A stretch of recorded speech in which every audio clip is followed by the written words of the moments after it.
juste avant d'appuyer sur le bouton de ta montre et de démarrer ton entraînement avec un superbe podcast dans les oreilles, eh bien je t'invite à aller faire un tour sur devenirtriathlète.com/livre. Tu vas pouvoir découvrir le livre Devenir triathlète que l'on a rédigé à 7 mains sous la direction d'Olivier de Scooter et dans lequel on t'explique comment devenir triathlète, comment progresser en triathlon et enfin comment performer en triathlon. Allez, on arrête de parler, c'est parti. Salut les sportifs, c'est Armano et vous êtes sur un nouvel épisode du podcast Devenir triathlète. Olivier de Scooter, comme d'habitude, est là pour co-animer cet épisode avec moi. Salut Olivier. Salut Armano, salut à tous. Et cette semaine, on reçoit quelqu'un qui va nous apprendre à nager. Alors en audio ou en visio, je ne sais pas si on va y arriver, mais ça va être ta mission, cher invité. Je veux parler de Pierre Tortereau. Salut Pierre. Yes, salut les gars, salut tout le monde. On va rendre à César ce qui lui appartient. On a été mis en relation par l'intermédiaire de Loïc Lepoutre, un de nos anciens invités, qui, si je ne m'abuse, a été pris en charge par tes soins pour que tu lui apprennes ou que tu lui réapprennes à nager. On va pouvoir parler de ça aujourd'hui, non ? Ouais, exactement. C'est le but. C'est vrai que Loïc, il était à 6 minutes au 400, quoi, en gros, donc 1:30. Et je pense que là, il est à 5 minutes, avec 4 séances dans la semaine. Donc je sais qu'il y en a pas mal qui en font plutôt que 2 ou 3. Mais il y a eu une grosse progression chez lui et vachement rapide, quoi. C'était assez hallucinant, j'avoue. C'est pas une progression ordinaire, on va dire ça comme ça. Ah mince, là tu casses la ouais, justement. Je pense que nos auditeurs, ils se disent ouais, on va savoir comment aller nager plus vite sur Ironman et autres. Bon écoute, on va quand même écouter tes bons conseils, ouais. Mais juste avant, tu connais la tradition du podcast, on laisse notre invité se présenter. Alors dis-nous tout, qui est Pierre Tortereau ? Écoute, je suis nageur en fait à la base. Clairement, mes parents m'ont mis à plein de sports. Après, ils m'ont mis à la natation et en fait, il y a que ça qui fonctionnait, clairement, pour être honnête. Donc j'étais à l'aise dans l'eau et j'ai nagé jusqu'à mes 25 ans au moins. Et après, j'ai commencé à entraîner donc en 2010. En 2010 à temps plein, donc dans le club où j'ai nagé toute ma vie finalement. Et donc, à un moment donné, ça m'a pas satisfait les éducatifs traditionnels, tout ce qui est tourner un bras avec une planche, lui rattraper, les choses un peu comme ça où on n'a pas de sensation finalement. Et donc, je me suis posé des questions. Je me suis dit pourquoi il progressait, parce que mon groupe, on va dire phare, avait entre 14 et 18 ans, c'était collège-lycée. Donc, ça progressait bien au niveau chrono, mais au niveau technique, je voyais pas assez de changements et j'étais frustré par rapport à ça. Et j'ai découvert du coup la méthode sensorielle, donc Raymond Cateau en fait. Et en fait, avec ça a révolutionné ma manière d'envisager la technique et de faire progresser mes nageurs, que ce soit le groupe, comme je te disais, élite de 14 à 18 ans, comme je vous le disais, ou des adultes, des triathlètes que j'avais dans les autres groupes, on va dire loisirs. Et à partir de là, ça a été une révolution du coup, et j'ai eu des nageurs de plus en plus performants, techniquement et au niveau chrono, jusqu'à les emmener au plus haut niveau national français, donc les championnats de France élite. Donc avec tout ce qu'on peut voir à la télé finalement. Ils n'étaient pas à ce niveau-là forcément, mais l'idée c'était de les faire bien nager pour qu'après ils puissent continuer en fait à la fac ou pas à la fac, peu importe, mais continuer à nager après avoir passé leur bac et continuer à performer en fait et à s'amuser quoi, quel que soit leur niveau quoi, que ce soit du niveau interrégional ou du niveau national comme les meilleurs quoi. Et donc voilà en fait jusqu'en 2019, j'ai démissionné pour on va dire des raisons personnelles, de relations avec des bénévoles, ou un ou deux bénévoles, c'était compliqué. Et ça m'a permis à un moment donné de me lancer sur Internet. Finalement, j'ai eu des demandes de coaching en ligne, de triathlètes principalement. Et puis depuis, je fais que ça. Bon, on va revenir là-dessus, mais moi, ça m'intéresserait de savoir comment tu entraînes des triathlètes sur Internet pour leur apprendre à nager. Te dire, si c'est pour apprendre à quelqu'un à progresser en course à pied, bon, si tu laisses un peu de côté les éduques, les gammes, etc., et que tu lui fais faire des bornes, why not ? En natation, ce que je comprends, c'est que toi, t'es pas un adepte forcément que des bornes. Donc, il faudra m'expliquer comment tu fais ça à distance ou en physique. Ouais, je fais les deux. Mais c'est vrai que c'est principalement à distance, clairement. Au début, j'ai commencé surtout à distance et moi aussi, j'avais ce même frein. Pour moi, c'était pas possible au début, surtout quand j'entraînais, on va dire en présentiel. Je voyais des chaînes YouTube se monter, je me disais mais c'est pas possible, ça peut pas marcher, et ainsi de suite. J'avais tous ces freins-là et en fait, à coacher des gens que je voyais quand même un petit peu, mais je leur donnais des séances à nager tout seul sur Saint-Nazaire. Je suis dans l'ouest de la France, Sud-Bretagne. Et en fait, c'était des triathlètes, ils progressaient. Et après, j'ai eu des demandes de coaching de personnes qui étaient à l'autre bout de la France, voire dans d'autres pays. Et certains pouvaient se filmer, donc j'avais des retours quand même sur la technique, sur comment ils nageaient, et certains pas du tout. Et j'ai remarqué que même ceux que j'avais pas vu nager pendant 3, 4, 5 mois, en fait, ils progressaient quand même. Ils passaient de 15 à 2 minutes au 100 mètres, ou de 2 minutes à 1,50, 1,45. Et en fait, ça enlevait des secondes quoi qu'il arrive. Et là, j'avoue, j'étais bluffé parce que je me disais c'est fou, je les vois pas nager. Même si j'ai ma structure, ma méthode, construire la pyramide, construire le projectile d'abord, bien se horizontaliser, on va dire en gros, construire les appuis derrière ensuite, avec la respiration qui s'intercale entre les deux. Et ben en fait, en ayant juste cette base-là, finalement, avec les bons exercices, les bonnes sensations que t'as derrière, et ben en fait, ça suffisait, quoi. Donc après, j'ai amélioré le truc. Ceux qui peuvent se filmer, ils m'envoient des vidéos, ça forcément c'est mieux. Mais quand t'es sur Paris, sur Bordeaux, non, Toulouse, il doit y avoir une piscine, mais sur Marseille, où ben en fait, il y a des piscines où tu peux pas te filmer, quoi, parce que tu te fais directement dégager par les maîtres nageurs, quoi, clairement. Donc voilà, j'ai contourné ça et après j'ai ajouté des stages du coup pour suivre encore mieux, quoi. Dans le package, t'as un coaching et t'as un stage qui est inclus. Et à la base, il fallait forcément se déplacer Sud-Bretagne, donc aux alentours de Nantes. Et maintenant, je commence à aller un peu plus dans des endroits. Sur Lyon, je vais une fois par an. Sur Bordeaux, j'y vais tous les 2-3 mois. Donc je vois aussi les gens maintenant et je peux les filmer comme tu peux voir sur YouTube. Si tu vas sur ma chaîne, j'analyse en fait et j'envoie des séances derrière, vraiment personnalisées sur un point technique précis, quoi, finalement, par rapport à la personne. Ce qui est sympa, c'est que Sud-Bretagne, Bordeaux, tu fais ça en nageant, ça te prend quelques jours, mais la balade est sympa, non? C'est vrai, ça doit être sympa. Ça serait un truc à faire, hein. J'ai un ami, il a voulu traverser la Manche et il a traversé la Loire-Atlantique pour s'échauffer.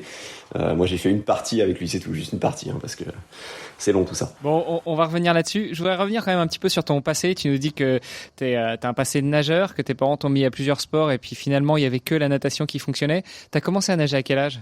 J'ai dû commencer à prendre des cours à 5-6 ans, je pense, 7 ans peut-être, maxi. Je pourrais pas te faire la date exacte, quoi. C'est quoi pour toi, à ton avis, le meilleur âge pour apprendre à nager? Alors, encore une fois, je parle d'apprendre à nager avec la technique pour avancer, pour progresser, pour performer, pas forcément pour éviter de se noyer. Ah oui, d'accord. Ouais. Pour performer, si tu veux faire du haut niveau, faut commencer avant tes 10 ans, ça c'est presque sûr, parce que ça.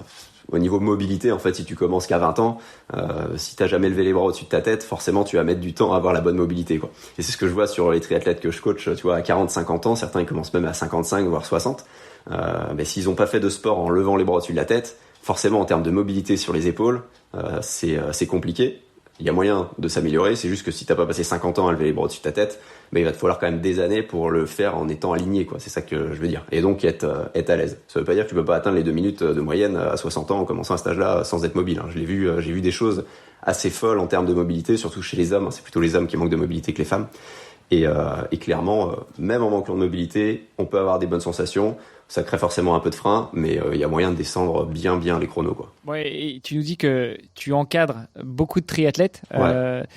C'est quoi le problème principal chez le triathlète quand on parle de se mettre dans l'eau? Parce qu'il y en a beaucoup qui viennent de la natation. J'imagine que ceux-là, tu les encadres pas forcément. Mais ceux qui, justement, ne viennent pas de la natation, c'est quoi le problème du triathlète? La première chose, ça va être déjà de bien remonter les jambes à la surface, tout simplement, même en bassin. Parce que, ok, on a la combi en eau libre, c'est cool. Sauf qu'il y a d'autres choses en fait dans le corps projectile pour réussir à baisser les freins. Ok, mettre les pieds à la surface c'est bien, mais c'est comment tu t'y prends pour le faire, quoi. Donc le premier point c'est déjà juste de s'auto-grandir, tu vois, de la tête aux pieds. Parce que plus t'es grand, plus Archimède te pousse et remonte les pieds vers la surface. Parce que la première chose qui coule, c'est les pieds. Donc faut réussir à trouver la bonne posture. Donc rien que ça déjà, ça t'aide aussi à t'aligner. Tu vois, il y a les 5 grands points, c'est se grandir, s'horizontaliser, se rendre indéformable. Donc ça veut dire pas partir dans tous les sens, pas partir en S.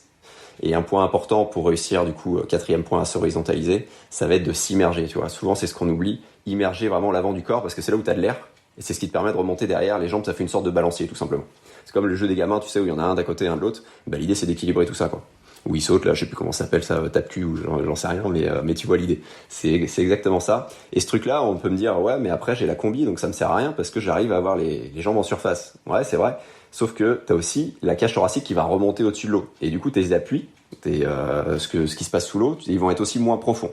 Et on sait que la profondeur, c'est aussi un des facteurs d'une bonne propulsion. Je dis pas qu'il faut nager bras tendus, mais si tu perds, on va dire, 5, 6, 7 cm entre le moment où tu nages en bassin et le moment où la combi te remonte en eau libre, tu vas voir que les sensations elles vont être carrément moins bonnes. Et en fait, j'ai des gens qui sentent que en fait, je passe au travers, quoi. Je comprends pas pourquoi. C'est parce que t'as pas compris ce principe avec la combi. Faut t'immerger comme ça en eau libre, ça te permet de garder tes appuis toujours le même braquet en fait. C'est une question de braquet, tu vois. Si je fais le parallèle avec le braquet, c'est la même chose. Et donc ce truc-là, en fait, il te sert à avoir des meilleures sensations du coup en bassin parce que tu sens l'eau qui coule sur ta nuque, tout passe sous l'eau de la tête aux pieds. Ça, c'est un truc on a du mal au début à intégrer. On se dit qu'il y a plus de freins sous l'eau, mais non, pas du tout. Il y en a moins. On a une meilleure sensation et du coup en eau libre ça t'aide à vraiment à garder un bon braquet finalement et du coup à toujours te faire plaisir malgré la combi. Et tu te dis juste plus j'ai juste à tourner les bras, il y a que ça qui fonctionne. Tu te mets dans une peau de nageur finalement où là tu commences à mieux sentir les choses et avoir plus de plaisir et puis c'est le premier palier vraiment vers la progression finalement tout ça. Enfin, moi, c'est ce que je constate en tout cas. Je sens qu'on va casser pas mal de mythes et on va bien rentrer dans les détails parce que là, t'es allé un petit peu vite, mais on va revenir là-dessus juste après. Mais je te laisse peut-être continuer sur ta progression et ta découverte de la natation. On reviendra là-dessus, s'allonger, s'horizontaliser, s'immerger, tout ça par la suite. Ouais, bah ça c'est vrai que c'est la base. Ça paraît tout simple, hein, dit comme ça, de juste s'horizontaliser. On pense souvent tout de suite appui, catch, prise d'appui, peu importe comment on appelle ça. Et souvent il y a d'autres choses à faire. Vraiment, faut construire vraiment la base. Et la base c'est vraiment ce projectile-là, quoi. Et après seulement, faut penser à un peu plus d'amplitude, un peu plus d'appui. Et en dernier recours, j'ai envie de dire, c'est le catch qui intervient, quoi. C'est la chose la plus difficile à faire en natation. Avoir le coup de haut finalement. Et vraiment être nickel sur la prise d'appui devant, l'avant-bras, la main perpendiculaire plutôt à la surface. Et cet aspect coaching et déconstruction de la nage et de la technique, ça t'est arrivé quand? Parce que t'as commencé à nager, tu t'es dit c'est le seul sport qui me convenait. Ouais. Donc voilà, t'étais plutôt à l'aise dans l'eau. Et ça, je pense que c'est quand même un truc. Enfin, autant il y a des sports où il suffit juste de t'entraîner et ça marche mieux. Il y a des sports où tu as quand même un critère physiologique ou en tout cas une aptitude, un truc un peu naturel qui fait que tu es beaucoup plus à l'aise, quoi. Moi, clairement, je le sais que depuis que je suis tout petit, ma mère m'a toujours dit mais toi t'as toujours été un caillou dans l'eau de toute façon, donc c'est comme ça et voilà, tu vois, donc oui, je pourrais progresser certainement et j'espère que certains de tes conseils aujourd'hui m'aideront, mais tu vois, mais voilà, je pense que j'ai pas alors est-ce que c'est une question de morphologie ou quoi, je sais pas, mais c'est pas un truc inné. Toi apparemment ça l'était peut-être un peu plus. Mais qu'est-ce qui fait que t'as vraiment accroché là-dedans et qu'est-ce qui fait que la natation c'était ton truc, quoi? Bah parce que je me faisais plaisir en fait. La première chose c'était ça et après j'ai continué à progresser parce que physiquement on va pas se mentir, hein, de toute façon pour être très bon ou pour faire du haut niveau, faut avoir pour la natation faut avoir des grands bras, quoi. Donc il s'est trouvé que en grandissant en fait mes bras aussi j'ai fini à avoir des grands bras, donc ça a aidé, hein, clairement. Mais par après pour nager une 30, une 45 ou même juste sous les 2 minutes, tu vois, t'as pas besoin d'avoir des bras immenses, ça c'est clair et net, parce que tu vois des nageurs vraiment performants que j'ai eu, pour te dire, c'est du 4 minutes au 400 voire moins, quoi. Donc là forcément tu le fais pas avec des bras qui font je sais pas 50 cm, hein, je te dis n'importe quoi. Souvent on dit que les nageurs ils ont une envergure plus grande que leur taille. Là tu vois, je me suis mesuré il y a pas longtemps, j'avais jamais fait et je crois que j'étais un peu plus d'1m90 d'envergure et je dois mesurer un peu moins d'1m90. Donc quand tu dis envergure, c'est tu mets les deux bras là en croix, en croix. Et à l'horizontale t'es plus grand que OK. Voilà, et tu vois les meilleurs nageurs du monde, souvent c'est plus de 2 mètres, quoi. Et apparemment c'est la même chose pour les basketteurs, c'est vraiment l'envergure des bras qui détermine tout. Il n'y a pas que la taille, mais bon là, en général l'envergure des bras, tu vas pas faire 2 mètres d'envergure de bras si tu mesures 1m60. Mais tu peux faire un 90 et avoir plus de 2 mètres. Je pensais que j'avais des grands bras, tu vois, je fais 1m88, je pensais que j'avais des grands bras, enfin que j'étais bien proportionné, mais je me dis peut-être pas du coup en fait, en tout cas pas pour la nage. Ouais, bah voilà, faut regarder. Il y a peut-être les avant-bras qui sont encore plus importants que les bras en entier. Donc ça, c'est juste une théorie de ma part, donc je vais juste un peu plus loin là-dessus. Je me dis que sur le catch, il y a vraiment des grosses. Attends, parce qu'il y a vraiment des grosses différences. C'est-à-dire qu'il y a des gens qui ont le coude un peu plus haut que d'autres. Ah ouais, c'est clair. De toute façon, on est tous différents là-dessus, mais ouais, j'imagine. Je te parle de ça. Il y a des différences qui sont vraiment significatives. Tu le vois. Enfin, je m'étais même jamais posé la question. Tu vois, je m'étais jamais dit que il y a des gens qui allaient voir un avant-bras qui était plus grand que la partie. Enfin, je sais pas comment tu l'appelles du coup entre les. Ouais, avant-bras et bras du coup. Enfin, du coup, la partie supérieure, t'appelles juste ça le bras. Donc, il y a vraiment des différences là-dessus. Et tu vois, après, il y a plein de choses qui se rajoutent. Tu vois, t'as la mobilité, t'as la longueur du buste par rapport à la longueur des jambes. En fait, c'est toute une question de ratio finalement. Et en plus, t'as les qualités musculaires, les qualités cardio, physio. En fait, il faut plein de choses pour faire le ultra haut niveau, celui qui va gagner. Déjà, faut qu'il ait tout ça. Et faut qu'il ait le mindset pour s'entraîner et réussir aussi en compétition. Donc, et puis il y a aussi il y a la taille des mains aussi. Parce qu'on parle des bras, mais il y a les mains aussi, c'est quand même important. Ouais, t'as raison, exactement. Tu vois, j'en ai pas parlé. Et par contre, j'ai des petites mains. Ok. Ouais, j'ai des petites mains. Et même les pieds, tu vois, je fais du 43, c'est pas fou.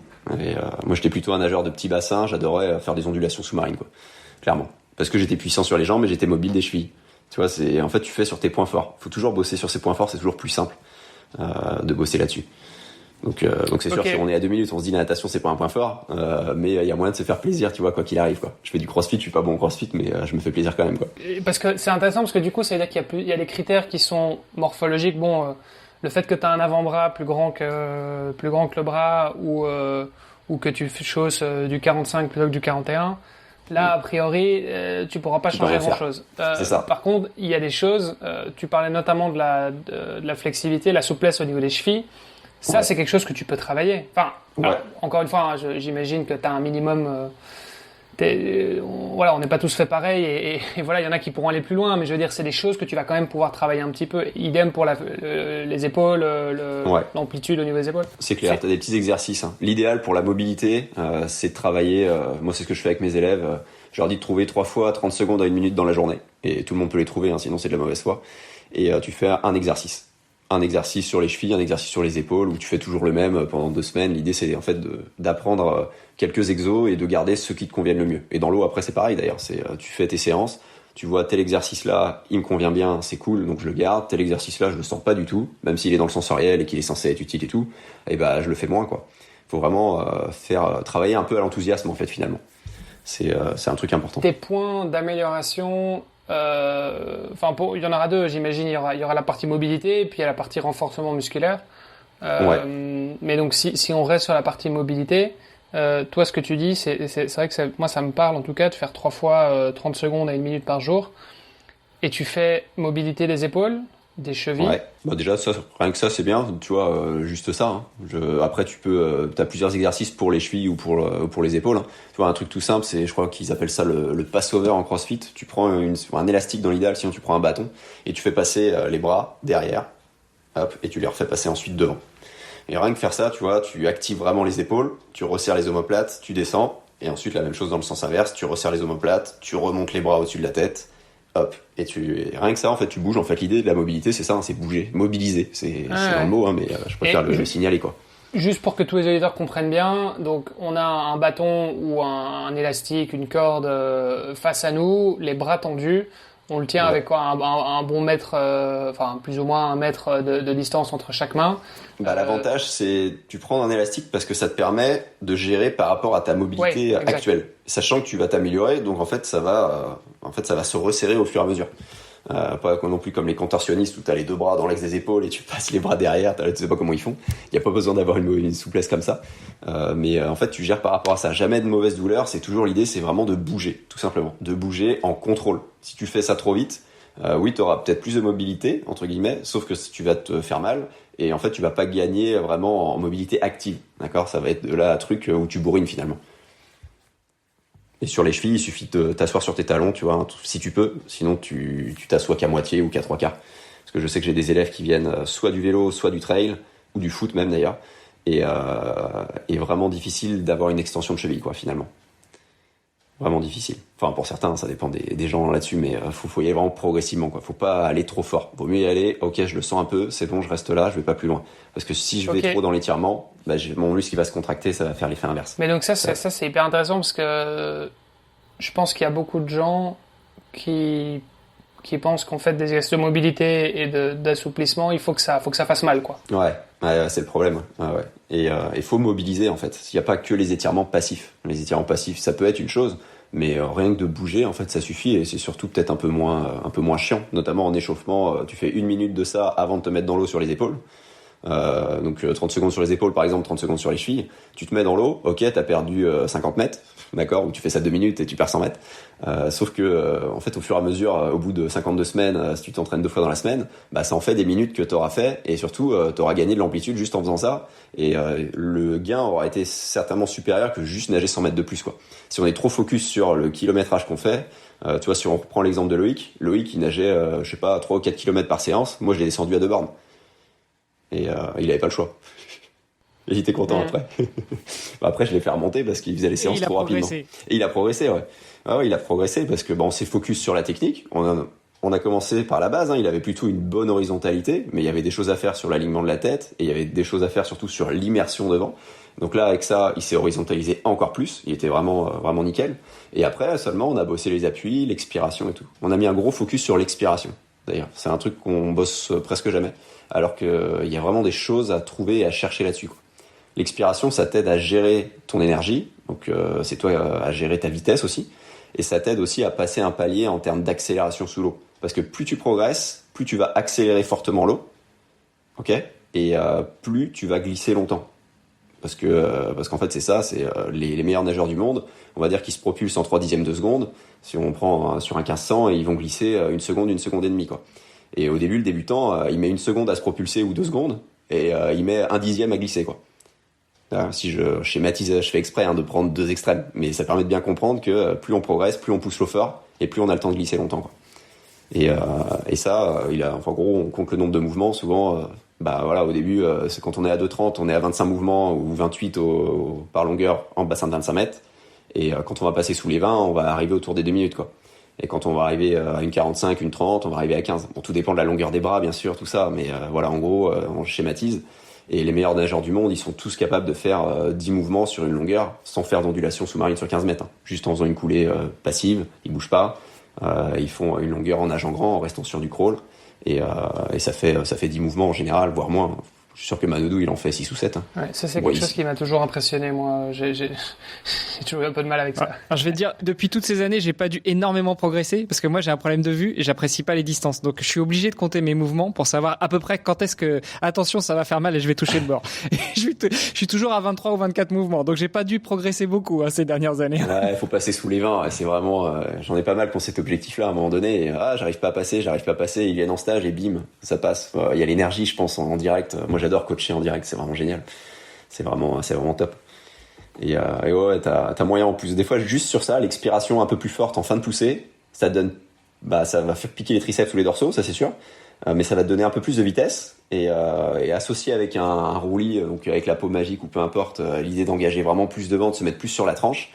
Et tout de suite, ça va te donner une meilleure position et donc tu vas glisser un peu plus longtemps et tu vas voir rien que ça, je pense que tu peux gagner 2-3 coups de bras assez rapidement. Ouais, c'est aussi quelque chose dont on avait parlé en termes de respiration et d'expiration avec Marc Plata, qui est un ancien nageur de bon niveau en France et qui entraîne des jeunes au Luxembourg, notamment jusqu'au très haut niveau, et qui maintenant a ouvert un cabinet qui s'appelle Respire, où il travaille sur la respiration, mais il travaille pas que sur l'inspi, il travaille aussi sur l'expi, et c'est quelque chose dont on avait parlé et qui m'a conseillé aussi au niveau de la natation, d'expirer sur la fin et plus fort. Ah tu vois, il faut que j'aille écouter ce podcast-là, c'est sûr. Ouais, ça me paraît la respi, là, je suis à fond là-dessus depuis une bonne année, même 2 ans. Je l'ai pas fait assez avec mes nageurs, d'ailleurs, c'est fou. Hein. J'ai découvert grâce à mes triathlètes coachés en ligne. En fait, c'est clairement, j'ai passé un cap à analyser plein de vidéos, plein de gens et à comprendre des choses. Moi, je l'avais vraiment mis de côté, trop mis de côté. Je le bossais un peu, mais pas assez. Et attends, juste pour revenir et bien comprendre, parce que c'est vrai qu'on a mentionné pas mal de choses, donc la mobilité. Ok. Il y avait la mobilité des épaules, donc ça tu nous as dit. Donc on prend un élastique devant nous, bras tendus, et puis on garde les bras tendus et on vient les mettre, on vient les passer derrière, quoi. Et au fur et à mesure qu'on s'améliore, on peut venir rapprocher les mains l'une de l'autre, sans pour autant rentrer dans la douleur. Donc ça, c'était effectivement quelque chose d'important. Moi, j'ai l'impression quand je fais un cours de yoga, souvent, il y a toujours un moment où je souffre un petit peu. Faut dire que je suis vraiment pas souple. Je suis quelqu'un de je viens du vélo, donc par définition, je suis plutôt quelqu'un de rigide. Mais donc ça, c'était vachement important, la douleur. C'est un bon premier point. Tu parlais des chevilles aussi. Comment tu fais pour activer la mobilité dans les chevilles ? Tu t'assois simplement sur tes talons. Ok. Tu vois, tout simplement. Donc soit t'asseoir comme je disais, soit si tu peux vraiment pas parce que tu sens que ça tire trop, tu mets ton poids du corps, au lieu de le mettre sur les talons, tu mets un peu plus en avant. Donc comme ça, c'est un peu moins, on va dire, traumatisant. L'idée, c'est encore une fois d'y aller progressivement. Et rien que ça, là on est un peu plus dans le passif, mais rien que ça, déjà, ça peut bien aider. Bien aider. Moi, je sais que quand je fais mes séances, toutes les semaines, on a des séances avec les élèves sur Zoom, pendant une trentaine de minutes, et donc il y a toujours un échauffement, donc c'est toujours de la mobilité en fait, ou des massages. Un massage avec une balle de tennis, ça suffit. Ça peut bien aider aussi à détendre certaines parties. Balle de tennis ou rouleau de massage, peu importe.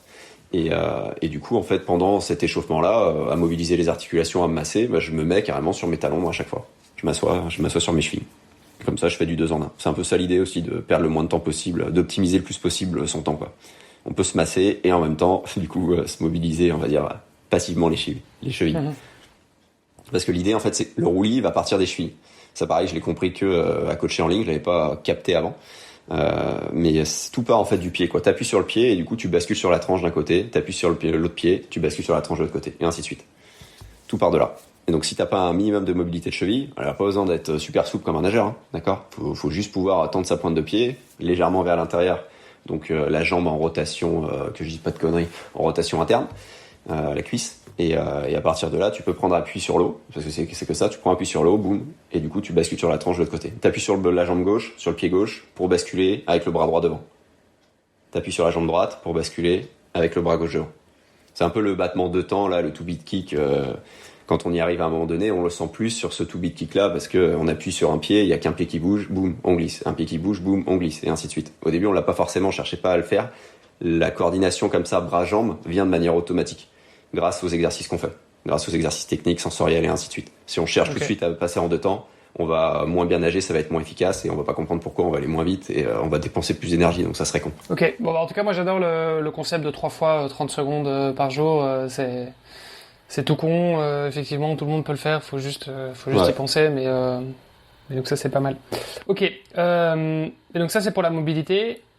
Il y avait, alors ensuite, donc il y a, si je comprends bien, il y a le renfort musculaire, qui est un autre point d'amélioration potentiel. Il y a la respiration dont tu as parlé, mais on va revenir dessus aussi. Et puis il y a le mouvement. Le mouvement de bras, ouais, c'est clair. Mais en fait, nager, c'est ça, hein, c'est passer à travers l'eau, donc c'est tout ce qui est projectile. Ok, on est toujours, 100% du temps, on est projectile, on passe à travers l'eau. Et à certains moments, comme je disais, on s'accélère, d'accord. Et on s'accélère avec ses bras. En crawl, c'est ça, on se propulse avec les bras, on s'équilibre avec les jambes. Course à pied, c'est l'inverse. On se propulse avec les jambes, on s'équilibre avec les bras. Et l'idée, c'est quoi ? Déjà, pour réussir à avoir un appui qui passe bien, faut déjà, première chose, réussir à bien engager ses épaules, à bien se mettre sur la tranche. Tu vois, c'est beaucoup plus facile derrière, parce que déjà, on se met dans une bonne position. Et en plus, on va chercher de l'eau plus loin devant. La première chose, c'est ça, c'est on augmente son amplitude par rapport à sa longueur de segment, peu importe. Mais on essaye déjà de trouver une nage qui est fluide. Donc, faut aller chercher loin devant, faut pousser loin derrière. C'est la première chose. La deuxième chose, c'est toujours aller chercher loin devant, pousser loin derrière, mais en accélération. Parce qu'un mouvement de plus en plus rapide, on crée de l'eau plus dure, tout simplement. Et du coup, ça donne plus de vitesse, plus de propulsion, plus de glisse avec le bras devant. Et déjà, rien que si on arrive à faire ça, ça permet d'avoir de bonnes sensations. Ça, plus le placement projectile. Rien qu'avec ça, vous allez voir que les coups de bras, ils peuvent vraiment diminuer. Et on associe à ça l'expiration un peu plus forte pour accélérer l'eau plus fort, parce que les deux sont liés. Si j'expire plus fort en fin de mouvement, je vais accélérer l'eau plus fort. Ok, les muscles, ils vont se connecter en fait à notre manière d'expirer. C'est pour ça que c'est aussi important. On passe par ce chemin-là parce que c'est plus simple que de se dire juste je pousse plus fort. Et quand je dis pousser en arrière, ça paraît encore une fois simple, mais pousser en arrière, genre c'est éducatif où on veut pousser de l'eau et balancer des gerbes d'eau au-dessus de l'eau, mais ça c'est une belle connerie. Parce que ce qu'on cherche à faire dans ce cas-là, c'est pousser de l'eau en direction du plafond. Action-réaction, je pousse vers le haut, je vais vers le bas. Nous, ce qu'on veut, c'est pousser vers l'arrière, donc vers les pieds, aller vers l'avant. Donc en avant de la tête. Donc c'est un truc vraiment important à construire. D'ailleurs, je viens de sortir une vidéo là-dessus, c'est marrant qu'on en parle là. Je verrai que je vienne te voir, tu m'expliqueras aussi comment on nage le dos, hein, parce que ça, j'ai toujours pas compris non plus. C'est la même logique, hein. Passer à travers l'eau et prendre appui avec ses bras, c'est pareil, mais dans l'autre sens. Mais c'est un peu plus, ça demande plus de mobilité sur les épaules, le dos. C'est le crawl, j'ai envie de dire, c'est la nage la plus accessible en termes de mobilité. Parce qu'après, à haut niveau, le reste, en dos, on a intérêt d'être bien souple des épaules, en papillon, d'avoir une bonne ouverture thoracique, et aussi des épaules, et en brasse, ça part des hanches, quoi. Faut être capable, ça part des hanches. Bref, faut être mobile sur le bas du corps. Ouais, enfin, si tu veux aller vite, mais après, ça va être plus accessible de faire de la brasse pour le commun des mortels. D'ailleurs, Mamie, dans le couloir, elle fait plus de la brasse que du crawl ou du papillon. Hein. Mais du coup, ça, c'est de la brasse Mamie. Enfin, Mamie, elle balance des coups de pied plutôt. C'est la brasse Mamie. Putain, ça, c'est la nage qui devrait être interdite quand on est sur le public. Parlons-en. Non, mais c'est évident. C'est un truc, surtout quand tu sais pas la nager, t'as les jambes qui s'écartent, elles prennent, la ligne fait 2,50 m, et prennent 2 mètres, quoi, à faire de la brasse. C'est pas normal. Une brasse, normalement, les bras prennent de la place devant quand tu deviens très bon, mais les jambes, pas du tout. Ah oui? Attends, les jambes, c'est vraiment, sur l'évolution de la natation, de toute façon, que ce soit en crawl ou en brasse, dans toutes les nages, tu vois, en fait, vers où on tend. Et du coup, en brasse, en fait, le ciseau fait que de se réduire en termes d'amplitude, et les bras font que d'augmenter, quoi. La grosse propulsion, pour moi, elle est sur les bras en brasse. Et on va aller vers un truc, de toute façon, le papillon est né de la brasse. Donc, en fait, on va vers une nage qui s'apparente un peu au papillon. Les deux, c'est des nages ondulantes, finalement. Et si je reviens quand même pour le crawl, c'est ce qui nous intéresse. Tu vois, dans les années 20, ça nageait en crawl water polo, Johnny Weissmuller, tout ça. Et en fait, au fur et à mesure, années 70, t'as eu Spitz, où ça nageait aussi la tête vachement au-dessus de l'eau, tu voyais les oreilles ou au moins tout le bonnet au-dessus de l'eau. Dans les années 90, c'était beaucoup plus immergé, mais il y avait quand même le regard devant. Toujours ce truc de hors bord, les jambes me font avancer, les bras me font avancer. Et ça reste un peu ancré, ça, à haut niveau. Bon, je vais pas débattre plus que ça là-dessus.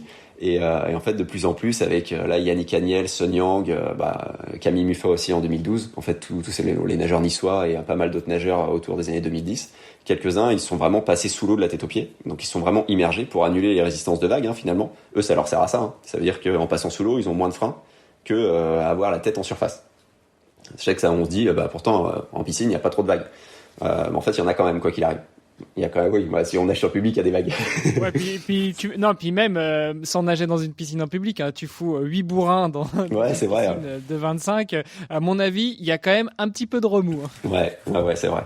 Et maintenant, tu vois, en 2020, tout le monde, il y a beaucoup de monde qui nage immergé de la tête aux pieds à haut niveau en natation.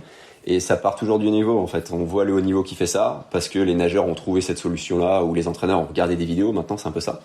Et en fait, ça descend ensuite vers le moins bon niveau, j'ai envie de dire, vers les entraîneurs qui apprennent à nager, les éducateurs en club, et vers le triathlon aussi, tu vois. En fait, ça fait souvent le chemin en plusieurs temps, tout simplement.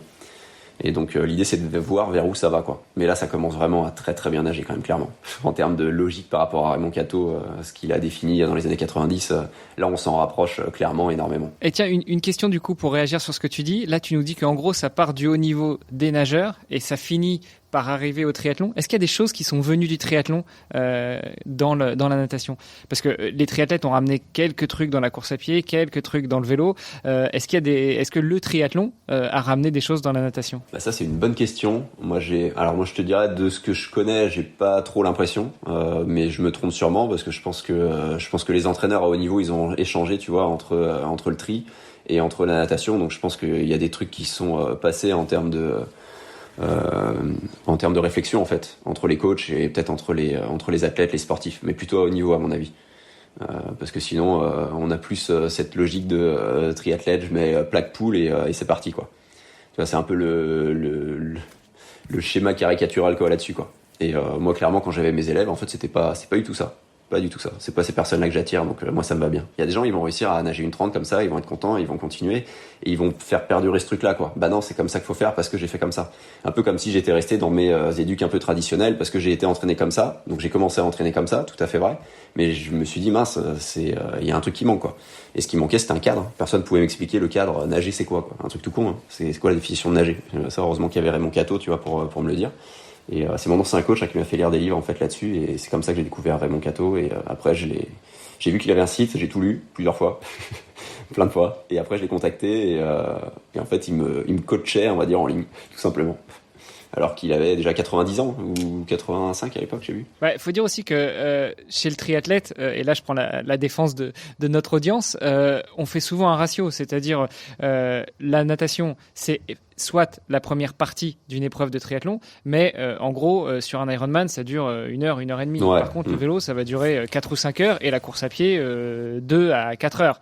Donc, si tu fais un ratio, c'est sûr qu'il vaut peut-être mieux prendre le vélo et aller faire des bornes plusieurs fois par semaine, plutôt que d'aller plusieurs fois dans l'eau.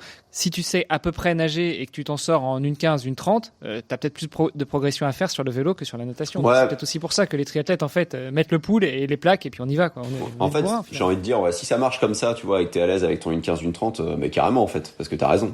Faut mettre le temps déjà là où tu te fais plaisir et là où t'as plus de chances de progresser. C'est tout à fait logique et mathématique, et là-dessus, je peux rien dire. Mais tu vois, il y a plein de gens, du coup, qui sont, à 1,45, on peut dire à peu près ça va pour certains, mais tu vois, 2 minutes, 2,15, 2,30, j'en ai même à 3 minutes au début, hein.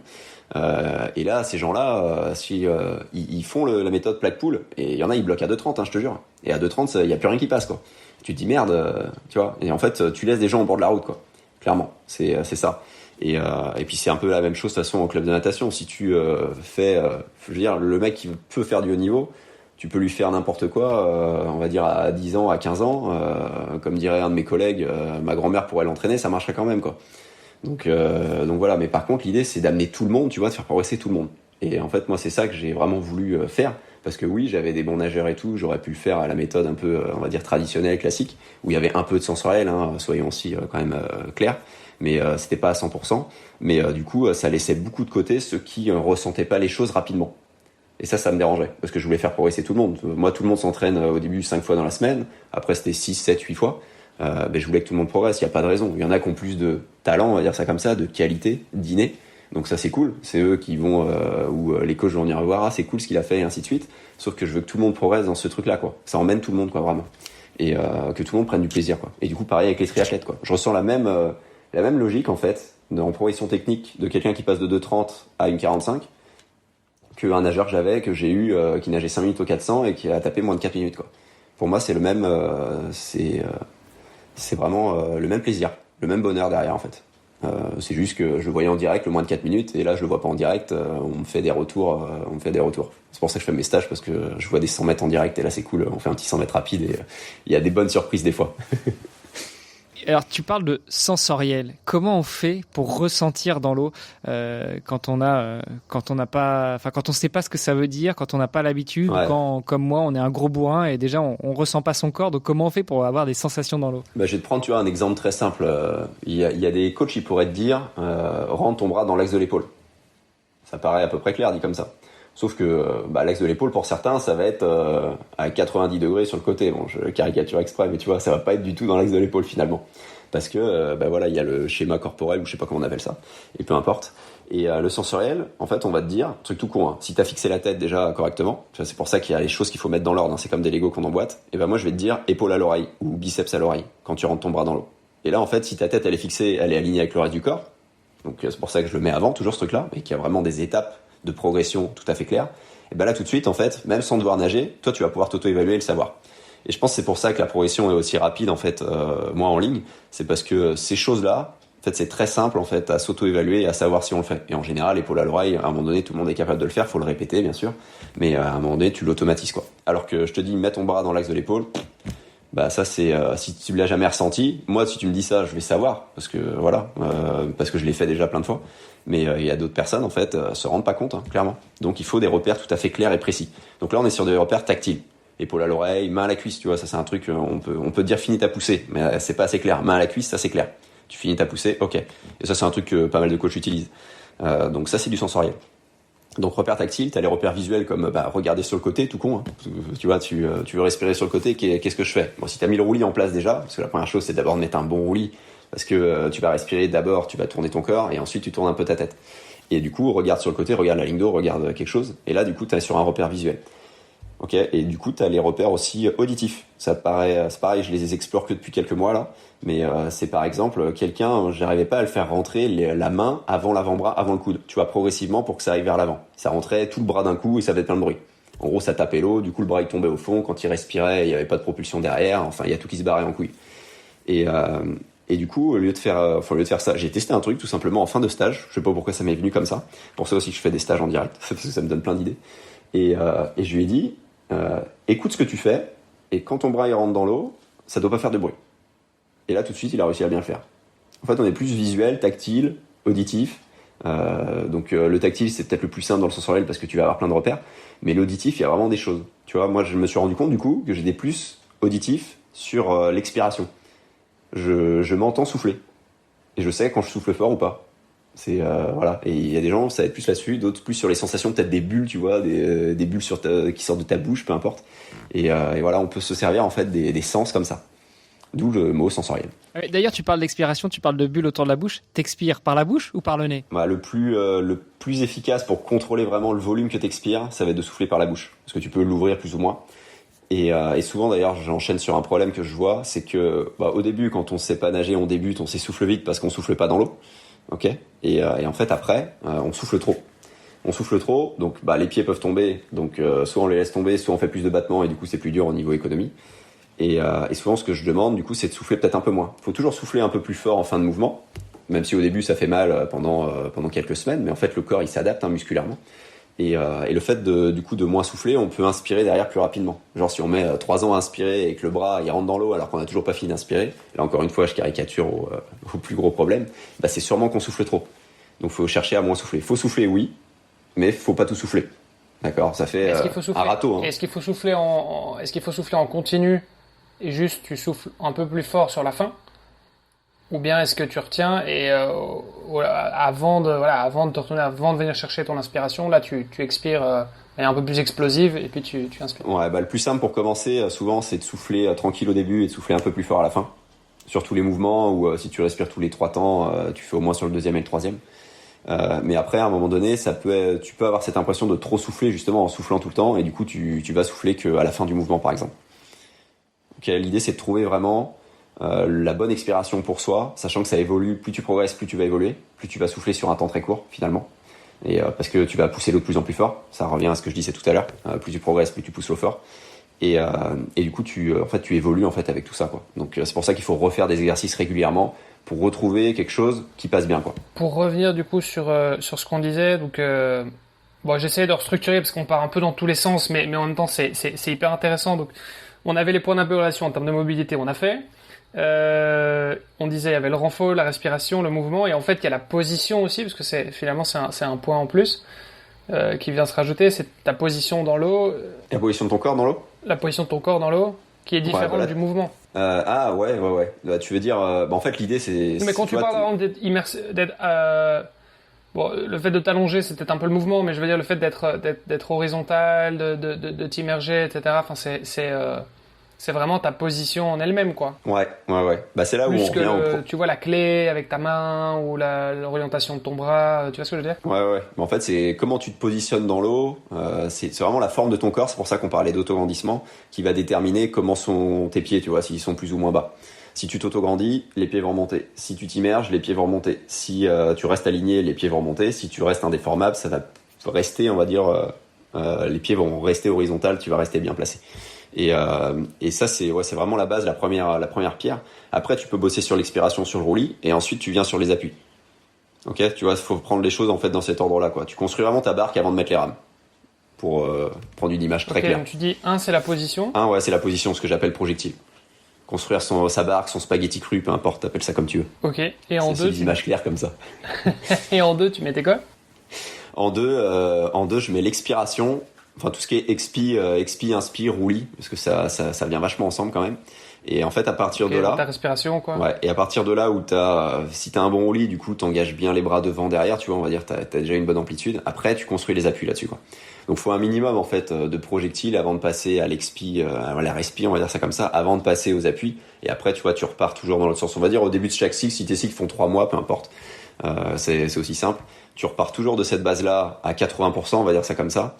80% de projectiles, et tu peux faire un peu de reste quand même parce que tu peux avoir l'impression de te faire chier sinon. Et ensuite, en fait, tu vas vers un peu plus de propulsion, justement, de respiration, d'expiration, et ainsi de suite. Et tu repars après, et ainsi. Tu reviens toujours sur la base, hein, tu vois. Moi, sur des nageurs rapides, quand je remplace un pote, j'hésite pas à repartir là-dessus, quoi. Même si le mec, il est censé être 100% horizontal, qui sait à peu près s'immerger, tout ça, je repars là-dessus, je varie les allures, et ainsi de suite. Et peu importe son niveau, hein, qu'il soit à 4 minutes, au 400 ou à 6 minutes, ça me pose pas de souci, parce que tu dois absolument, en fait, bien poser à chaque fois tout ça pour mettre les choses de manière efficace. Parce que si tu mets les rames alors que ta barque elle est trouée, quoi, ton Zodiac il est dégonflé, tu vois, si tu mets le moteur, tu vas pas avancer, quoi. T'auras beau faire ce que tu veux, avoir un cache nickel, accélérer vers l'arrière, ça va pas fonctionner, quoi. Mais un bodybuilder dans l'eau, il va galérer parce qu'il est pas autograndi, parce qu'il est pas projectile, quoi, tout simplement. Sauf s'il a appris à nager avant, mais voilà. Et tu parles de cycle d'entraînement, et donc en gros tu nous dis si ton cycle il fait 3 mois, tous les 3 mois tu recommences. Ça m'inspire juste une question. À partir de combien de temps on perd de son entraînement en natation? On avait eu Enzo Tessic sur le podcast, qui est un nageur de allez, très haut niveau, on peut dire, ouais. Pas loin.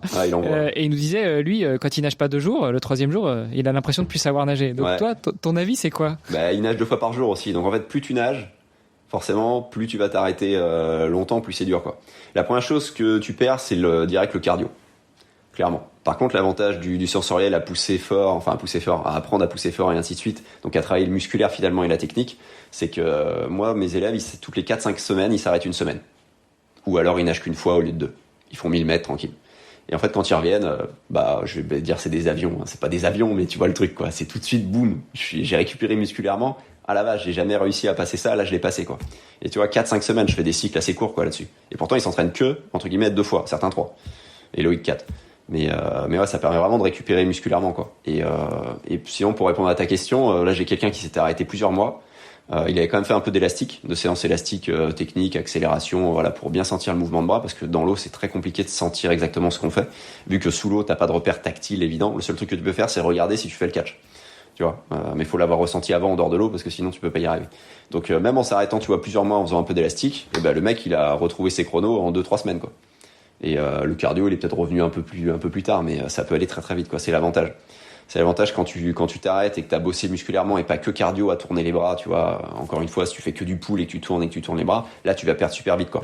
Parce que musculairement, t'as pas construit autre chose que de l'endurance, quoi. Et si t'as construit ton accélération, d'accord, un peu de puissance, on va dire musculaire, bah tout de suite en fait ça revient très très vite, quoi. Et ça c'est génial, ouais. En tout cas de ce que me disent mes élèves. Et je pensais pas faire autant de pauses, je t'avoue. Et en fait faire des pauses toutes les 4-5 semaines, c'est super salutaire. Moi, dès qu'il y a quelqu'un voilà, je suis pas content, il regarde les chronos, hein, forcément, la montre à un certain moment. Je suis là, ça passe plus, là, et que je vois que ça fait 10 jours qu'il me dit ça. Je dis ok, bah pendant tu nages pas, t'arrêtes. Et puis il revient, puis ça va mieux. C'est tout con, hein. Je fais comme ça la sensation au retour que j'ai, et ça marche en général très bien, quoi. Du coup, en fait, on s'entraîne en fait encore moins que si on voulait nager, on va dire, de manière traditionnelle, quoi. Et en plus, on prend plus de plaisir. Donc moi, ça me paraît pas mal comme calcul. Ouais, c'est un bon deal. J'ai lu peut-être un peu biaisé, mais mais c'est vrai que c'est quelque chose qu'on voit beaucoup. On en a déjà parlé pas mal dans le podcast. C'est les athlètes qui se blessent et en fait qui reviennent de blessures et qui sont là pour le coup encore plus performants, mais tout simplement parce qu'ils sont reposés, parce qu'ils ont dû récupérer, et donc et parce que en fait ça veut dire que en gros la plupart des triathlètes sont un petit peu tous en sur-régime. Et je crois que tous les sportifs, hein. Les sportifs, on a du mal à s'arrêter, hein. C'est clair et net, hein. Les sprinteurs un peu moins, ils sont un peu plus feignants, mais on aime faire d'autres choses, quoi. Enfin, je dis ça parce que j'étais plus vers le sprint. Mais ouais, c'est ça en fait, tu reviens et t'es bien, quoi. T'es bien. Tu peux peut-être pas enchaîner du coup un Iron direct, mais en tout cas t'es bien sur quelques distances plus courtes, peut-être. Oui, après bon, ça c'est encore une fois, hein, tout est une question d'échelle, hein. C'est pas, on parle pas de s'arrêter pendant un an et puis de s'y remettre du jour au lendemain, mais c'est vrai que des périodes un peu longues comme ça, parfois ça te fait du bien et tu reviens et tu réattaques de plus belle, quoi. Et quand tu disais travailler ton cardio, travailler ta puissance musculaire, ça en natation, tu le fais comment, à part, enfin, ok, tu fais des sprints, des longueurs rapides ou quoi, mais est-ce qu'il y a d'autres manières de travailler ton cardio? Alors moi, au niveau cardio, je t'avoue que je m'emmerde pas, parce que ils font les deux autres sports et on va dire c'est pas le même cardio et tout, mais voilà, ils font le taf dans le reste. Moi, vraiment, mon boulot, c'est 100% technique, quoi. Okay. Alors ça veut pas dire que ça fait pas mal au bras. Ça veut dire qu'une série qui peut faire mal au bras, tu vois, c'est un truc tout simple. Tu cherches à faire un 25 mètres avec le moins de mouvement possible. Donc en admettant que tu sois à 15 là-dessus, tu prends 15-30 secondes de pause, ça c'est pareil, la pause, ils en prennent autant qu'ils veulent, moi il y a aucun souci. Et t'en fais 4 comme ça. Après tu passes sur des 50, où au lieu d'en faire 15, tu vas faire 16 par longueur. Okay, et l'idée c'est de faire le même temps, voire d'aller plus vite, enfin en termes de moyenne, tu vois, par 100 mètres. Et en fait ça t'oblige quoi? Ça t'oblige à pousser l'eau toujours fort. Tu vois, c'est les 25, les 50, les 75, t'en rajoutes encore un, t'en fais 17 par longueur.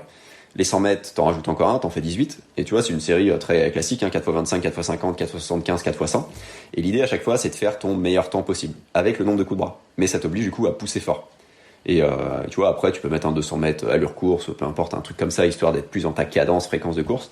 Mais l'idée, c'est ça, moi je travaille vraiment. La technique, c'est pas juste, épaule-oreille, des trucs, on va dire, faciles, où il faut juste réfléchir avec ta tête. Ça peut être aussi musculaire, où tu cherches... Tu vois, on parlait d'expiration, mais sur ces 25-là, je cherche à expirer plus fortement, uniquement sur le deuxième et troisième mouvement, par exemple, au lieu de faire le premier, le deuxième, le troisième. Tu fais juste deuxième, troisième, tu vois ce que ça donne, mais t'as quand même cette logique musculaire d'envoyer de l'eau fortement vers l'arrière, quoi. Et du coup, tu montes comme ça, donc tu montes un peu en cadence et tout, et ça t'apprend en fait à pousser fort, et après ça se retransmet dans ta nage, on va dire, normale. C'est ça en fait l'idée. Et ça, crois-moi, ça fait mal au dorsaux, ça fait mal au triceps, d'où l'idée de s'arrêter toutes les 4-5 semaines, parce que à un moment donné, musculairement, en fait, faut que tu récupères, quoi. C'est comme faire des grosses séances de muscu, finalement. Sauf que là, t'es vraiment du spécifique, t'es dans l'eau, et c'est là que tu commences à avoir vraiment des appuis. Juste en faisant ça, des fois, hein, grâce à ça. Tu rajoutes des repères, main-cuisse, bras-corps sur la fin du mouvement, tu vois, pas finir le bras carrément sur le côté, tu vois, loin de ton corps. Plus tu vas finir près du corps, plus tu vas avoir une bonne amplitude, et plus tu vas avoir de force aussi. Donc main-cuisse, ok, mais main-cuisse, bras-corps, c'est encore mieux. Pour revenir sur la respiration, t'as parlé de l'expiration en fin de poussée. Ouais.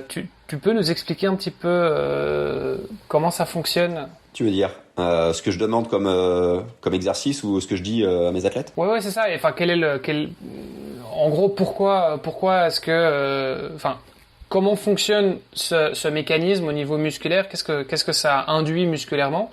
Et puis, et comment tu le traduis aussi dans les exercices éducatifs? Ouais, pour le ressentir une première fois, sincèrement, je me sers des élastiques, tu vois, en dehors de l'eau. Ça, c'est un truc que j'ai fait pas mal moi aussi quand je nageais, donc quand même il y avait tu vois, il y avait ces choses-là bien intéressantes où je fais juste soit le tout le mouvement, soit que la fin du mouvement, et je demande du coup aux triathlètes de pousser, d'expirer un peu plus fort. Donc il le fait en même temps que moi en zoom, tu vois. Il se débrouille là-dessus, il peut m'envoyer une vidéo à un moment donné. De toute façon, c'est ce que je demande pour être sûr du geste, comment il se place et tout. Et tu vois, rien que de le ressentir aux élastiques, ça te permet de mieux le retranscrire déjà dans l'eau. Et après dans l'eau, du coup, quand il fait la série, il se rappelle en fait de la sensation de l'expiration, de cette association. Je souffle plus fort, je contracte plus fort, et ainsi de suite. Tu vois, les deux sont vraiment liés. Et je me sers vraiment des élastiques dans une optique, oui, de renforcement pour accélérer plus fortement l'eau, mais aussi mieux construire ton catch, mieux construire en fait les 3 positions clés, quoi. Donc le catch, c'est tout ce qui est la prise d'appui loin devant, coup de haut.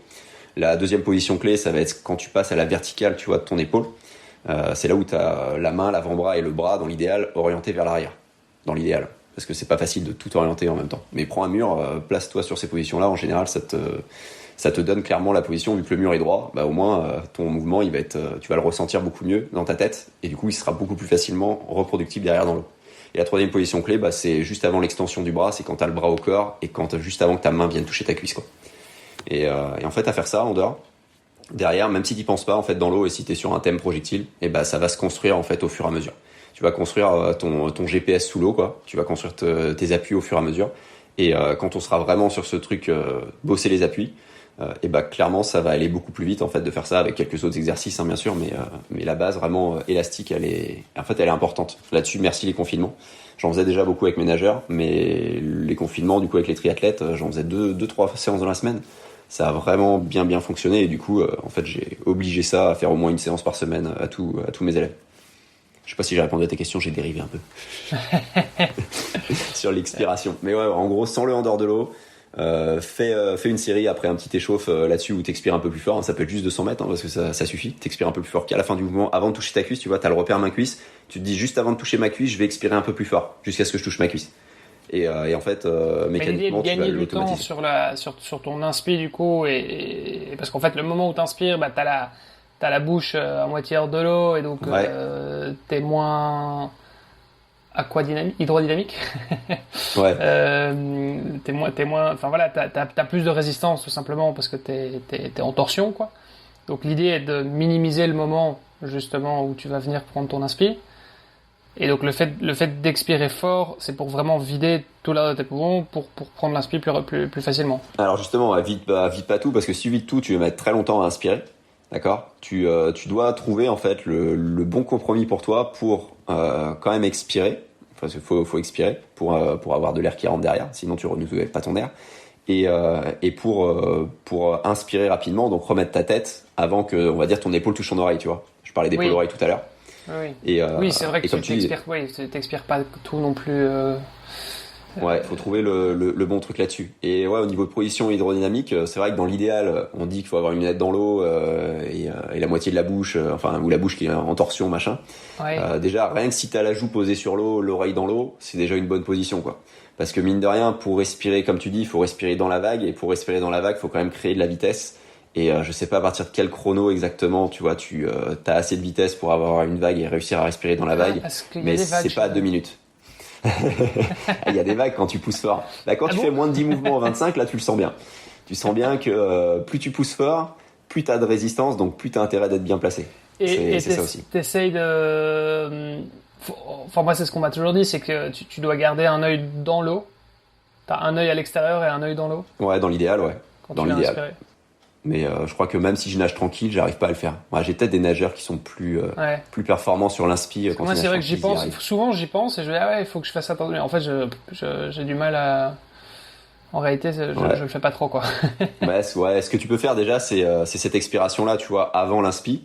Les autres, tu peux quand même expirer un peu plus fort en fin de mouvement, mais avant l'inspi, expire, mets encore un peu plus d'intensité, ça te donne un peu de vitesse, un peu plus de vitesse. Et avec un bon roulis, tu vois. Ouais, avec un bon positionnement, comme tu dis, tu vois, sur la tranche et tout, bien hydrodynamique, bah, ça va te donner plus de vitesse, tu vas être plus à l'aise et tu seras un peu plus le corps dans l'eau finalement. Faut essayer de rester le plus possible immergé sur ton inspi, mais forcément il y a quelque chose qui émerge, t'as pas le choix. Parce que sinon tu peux pas respirer. Ouais, sinon c'est compliqué avec un tuba. Ouais, sinon c'est dur. Ouais, avec un tuba. Ouais, tant que j'y suis sur le tuba, faites gaffe au tuba parce que s'il est trop court, vous pouvez pas vous immerger. S'il est long, pourquoi pas si t'arrives à nager immergé de la tête aux pieds, mais souvent ils sont trop courts et ça c'est le problème quoi. Après, si tu bosses uniquement sur le catch, que tu veux avoir ce repère visuel de catch après avoir ressenti ton mouvement à l'élastique, ça peut être un truc sympa de mettre le tuba, ça te simplifie la vie et tu regardes ce que tu fais. Il y a que là où j'irais lève un peu les yeux, même si la tête est légèrement relevée. Si tu l'as bien construit avant, c'est bon. Si t'as pas construit la tête avant, je te mettrais pas un tuba. Ça c'est clair. C'est clair et net. Au niveau de l'orientation, donc tu nages le crawl, t'essayes plutôt de rentrer le menton vers le torse. Ouais, bonne question. Ou bien justement de regarder un petit peu plus vers l'avant. Moi, franchement, j'ai eu les deux. J'ai eu des coachs qui m'ont dit l'un et l'autre. Et je me suis dit, les gars, j'apprends à nager, vous me dites l'un et l'autre, je fais quoi? Ouais. Alors écoute, tu peux regarder vers l'avant et avoir le menton aspiré. Tu peux faire les deux. Parce que moi, je suis plus à l'aise. Il y a pas mal d'élèves. Tu vois, tu regardes devant parce que attendez, tu regardes. Attendez, on la refait, on enregistre la vidéo parce que faut voir là. Quand toi, tu regardes vers l'avant et tu. On a deux débiles qui sont en train de. Ouais. Alors faut pas être, tu vois, aspirer le menton, parce que vaut mieux dire aspirer le menton, faut pas être menton poitrine, parce que forcément si t'es menton poitrine, t'as des freins au niveau de la nuque. Ouais. Mais ouais, aspirer le menton comme si, tu vois, tu te mets sur le mur, comme si tu voulais plaquer en fait ta nuque au mur. T'aspires le menton, du coup en fait ça te plaque sur un mur, c'est comme si ça te plaquait un peu juste sous la surface de l'eau. Ouais. Et l'idée elle est là. Donc tu vois, tu restes l'idée grand, est vraiment que ta tête soit dans la prolongation de ta colonne vertébrale. Bah tu dois vraiment être aligné de la tête aux pieds quoi. Ouais. C'est vraiment un spaghetti cru. Enfin en tout cas un spaghetti là-dessus. T'es vraiment en spaghetti aligné de la tête aux pieds, donc plus t'es à plat, on va dire, sur la nuque, sur le haut du dos, le bas du dos, un très bon nageur, il va pouvoir se mettre sur le mur et il n'y a pas d'espace au niveau de la nuque, au niveau du bas du dos. Moi, j'arrive pas à le faire. D'accord. Okay. Pourtant, j'ai nagé quand même assez rapidement. J'arrive pas à le faire, mais j'ai des nageurs qui ont réussi à le faire. Ouais, je comprends. Moi, niveau spaghetti, je suis plutôt al dente, tu vois. Bah voilà, c'est pour ça que j'utilise cette image-là. Tu vois, tout de suite, ça parle. C'est clair. Mais tu fais ça au mur et après, en fait, tu gardes cette position-là, en fait, quand tu nages. Ça te permet de ressentir. Du coup, là, t'as une sensation musculaire. Entre le mur et la piscine. Bah, le mur, c'est une sensation tactile. Essaye de tourner les bras quand t'es contre le mur, c'est marrant. Et tu vois, on parlait du tuba, et sur ce truc-là, au lieu d'utiliser le tuba, moi je fais plutôt de la respi 5, 6 ou 7 temps, quoi. Quitte à s'arrêter tous les 25 mètres. Hein. Alors là, moi, j'ai aucun souci là-dessus. Hein. J'ai des élèves au début, ils s'arrêtent tous les 25 mètres, ils font 1000 mètres, ils font même pas les séances courtes, elles font 1005 à 2000, ils vont pas au bout des séances courtes. Parce que ils sentent que ça tourne. En fait, ça se dégrade à un moment donné, donc au début, ils s'arrêtent. Et après, ils refont au fur et à mesure, ils y arrivent. Mais l'idée, c'est ça, en fait, c'est le temps de travail utile. Ça, c'est super important. Hein. Faire 2000, c'est cool, hein, mais faire 1000 mètres bien, c'est mieux. C'est pas facile à se dire. Hein. Je te dis ça, mais moi, dans ma pratique sportive, je te dis pas que j'arrive à l'appliquer tout le temps. Il y a des fois, putain, fait chier, quoi. J'ai envie de faire mes muscle-up, faut que je les passe, quoi. Si on revient sur le mouvement, sur les clés de bras, parce que là aussi, je te parlais du coach de deux coachs qui me donnaient des feedbacks un peu différents, enfin même contradictoires. Au niveau au niveau des appuis dans l'eau, souvent, enfin voilà, j'ai aussi entendu des trucs contradictoires. Donc forcément, ça aide pas. T'es d'autant plus perdu. Ouais. Tu vois, est-ce que il faut dans quelle mesure est-ce qu'il faut que tu plies ton coude donc quand tu viens chercher ton appui avec ta main en crawl, dans quelle mesure est-ce que tu dois plier ton coude, à quel degré, tu vois, est-ce que tu dois vraiment aller chercher en profondeur ou pas trop, quel braquet, vois, quoi. Exactement. Plus ou moins à la surface, quoi. Bah regarde, t'as Sun Yang qui était, bon, il y en a, ils vont pas aimer que je prenne l'exemple parce que c'était un dopé, mais ça empêche qu'il nageait bien, hein, ça change rien là-dessus. Il nageait coude super haut, quoi. Donc grosse flexion au niveau de l'avant-bras sur le bras. Et t'as d'autres nageurs, même au 1500, tout ça, qui vont nager plus profondément, quoi. En fait, je pense que c'est une question de préférence motrice là-dessus. Je suis pas calé là-dessus, mais clairement, en fait, la logique, faut comprendre la logique, c'est orienter tes surfaces d'appui vers l'arrière et pousser en accélération. Et après, plus ou moins profondément, bah, ça dépend de tes muscles préférentiels, j'ai envie de dire. Est-ce que tu seras plus sur les triceps, sur les dorsaux ou sur je sais pas trop quoi. Mais clairement, moi, j'ai eu des nageurs qui ont fait des choses différentes, quoi. Et qui faisaient toujours, pour les meilleurs, moins de 4 minutes au 400, de manière différente. Mais ils respectaient les principes d'aller chercher devant, pousser derrière. Donc là, c'est comment t'es le plus à l'aise. Sachant que ça peut évoluer et tout. Mais bon, de manière générale, un sprinter, il va prendre plus profondément, presque bras tendus. Pour les meilleurs, en tout cas, comme Manodou, tu vois, les bras tendus, basta. Et les demi-fondeurs, ils vont être un peu plus hauts, à avoir un catch, un coude un peu plus haut, plus en surface. Ça veut pas dire 100% en surface, parce que faut pouvoir le fléchir le bras et garder son coude haut. C'est pas si facile que ça, en étant vraiment très proche. Parce qu'après derrière, faut envoyer et accélérer fortement l'eau, quand même.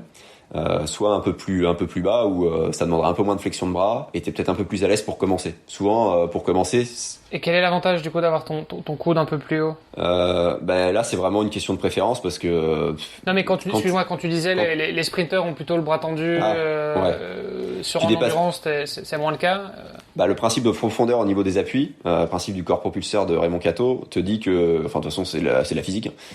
Plus t'as les appuis profonds, plus les masses d'eau elles sont dures. Donc plus faut de la puissance pour les emmener, quoi. Donc forcément, si tu fais du 1500, c'est pas comme si tu fais du 50 et que t'as que 20 secondes d'effort, quoi. Ou parce que la pression est pas la même. Je sais pas pourquoi, mais moi je t'avoue, je me suis arrêté à la physique de base.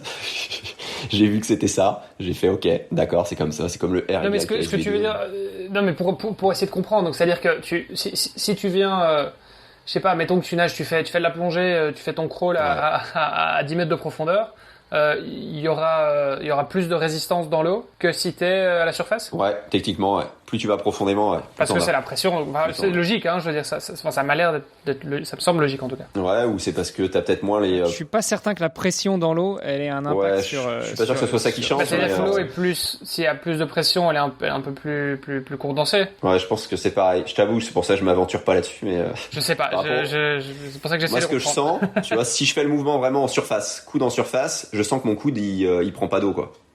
Tu vois, juste sous la surface, parce que il y a sûrement ces résistances, ces petites vaguelettes en fait qui font que ton coude est à moitié dans l'air et à moitié dans l'eau. Plus t'es sous l'eau, moins t'as de perturbations, et du coup plus tu déplaces d'eau dure, on va dire ça comme ça. Je sais pas si c'est comme ça, peut-être que quelqu'un qui fait plus de physique et qui est plus poussé pourra nous le dire, mais je sais que le principe c'est ça. Ce que tu veux dire, c'est qu'au plus ton bras est profond, au moins t'auras de chance que t'aies un bout de bras qui soit dans l'air et où en fait tu brasses de l'air, quoi. Ouais, plus t'auras d'eau dure, mais plus faut avoir la puissance musculaire pour le déplacer aussi. C'est ça le truc. Si tu veux envoyer. Donc en fait, c'est vraiment un compromis, quoi. C'est vraiment une question de braquet là-dessus. Et de préférence motrice et de pas mal de choses. Et tant que la logique reste la même, quand tu sens vraiment pas le cache et que t'as galéré des années et que t'essayes de le faire coudre très très haut, des fois, il faut peut-être enfoncer un peu et le faire un peu plus bas et réussir à le faire quand même toujours en gardant le coude un peu plus haut. Je dis pas d'être nickel sur la flexion de coude, mais au moins d'avoir ce coude qui reste plus haut que la main à chaque fois, quoi. Parce que forcément, si ton coude il part en premier et que tu recules, t'as l'avant-bras et la main, t'as aucune sensation. Parce que c'est pour ça qu'on dit aussi que, je crois que j'ai vu une étude là-dessus, quelqu'un me l'a transféré. L'essentiel de la propulsion se fait sur les mains, à partir des mains. Et du coup, je réfléchissais à ça, ça me paraissait pas logique parce que c'est pas là où il y a le plus de surface propulsive. C'est plutôt l'avant-bras et le bras à un moment donné. Et en fait, la main, c'est ce qu'il y a de plus profond. Donc je pense que c'est pour ça. Et ça revient en fait la logique des avant-bras que je te disais juste avant. J'ai l'impression que les nageurs ont vraiment des avant-bras plus longs que le reste de la population, les nageurs à haut niveau. Et moi d'ailleurs y compris, même si j'ai pas fait de haut niveau. Et en fait, ça te permet du coup d'avoir des appuis plus profonds, quoi. Tu vois, Sun Yang, il devait avoir aussi un avant-bras super long quand même s'il était le coude super haut finalement. Donc quelqu'un qui a un avant-bras plus court, il va peut-être être pas comme Sun Yang, tu vois, parce que sinon il prendra pas beaucoup d'eau, quoi. Ouais, après, ça peut être un chemin de progression aussi, hein. J'imagine il y a un enjeu en termes d'angle aussi, c'est-à-dire que ta main elle est perpendiculaire à l'eau alors que en fait ton avant-bras pas tout à fait, quoi. Ouais, au début tu peux laisser justement, une pas bonne au partie. début et puis de plus en plus. Pas au tout début, ouais. J'imagine que par rapport à la main, c'est aussi pour ça que on essaye aussi d'apprendre à nager les doigts fermés, parce que quand tu commences à nager, t'as pas forcément conscience qu'en fait t'écartes un petit peu les doigts, et dès que t'écartes un petit peu les doigts, forcément ta surface propulsive est beaucoup plus faible puisque l'eau passe entre tes doigts. Et en fait, faut être entre les deux, tu vois, c'est pareil, ça c'est un truc, je pourrais pas te l'expliquer de manière physique là-dessus. J'ai pas vu d'études là-dessus, mais si t'as les doigts super serrés ou les doigts super écartés, c'est pas là où t'auras la meilleure propulsion. Faut avoir les doigts relâchés et en fait légèrement écartés, t'as plus de propulsion. Pour qui, pourquoi, je ne sais pas, mais en tout cas c'est le cas. C'est le cas, et au niveau des sensations et de la facilité de placer ton appui, ton catch derrière, c'est beaucoup plus facile en étant relâché que si tu contractes trop tes mains, soit à trop les écarter, les doigts, soit à trop les resserrer. Ouais, ça c'est ce que j'avais entendu aussi. Bon t'as cassé plein de mythes. Ouais, effectivement, mais donc du coup c'est intéressant, ouais. Et il y a d'autres gros débats comme ça, ou d'autres gros mythes, des trucs, des légendes urbaines. Faire des battements de jambes, par exemple.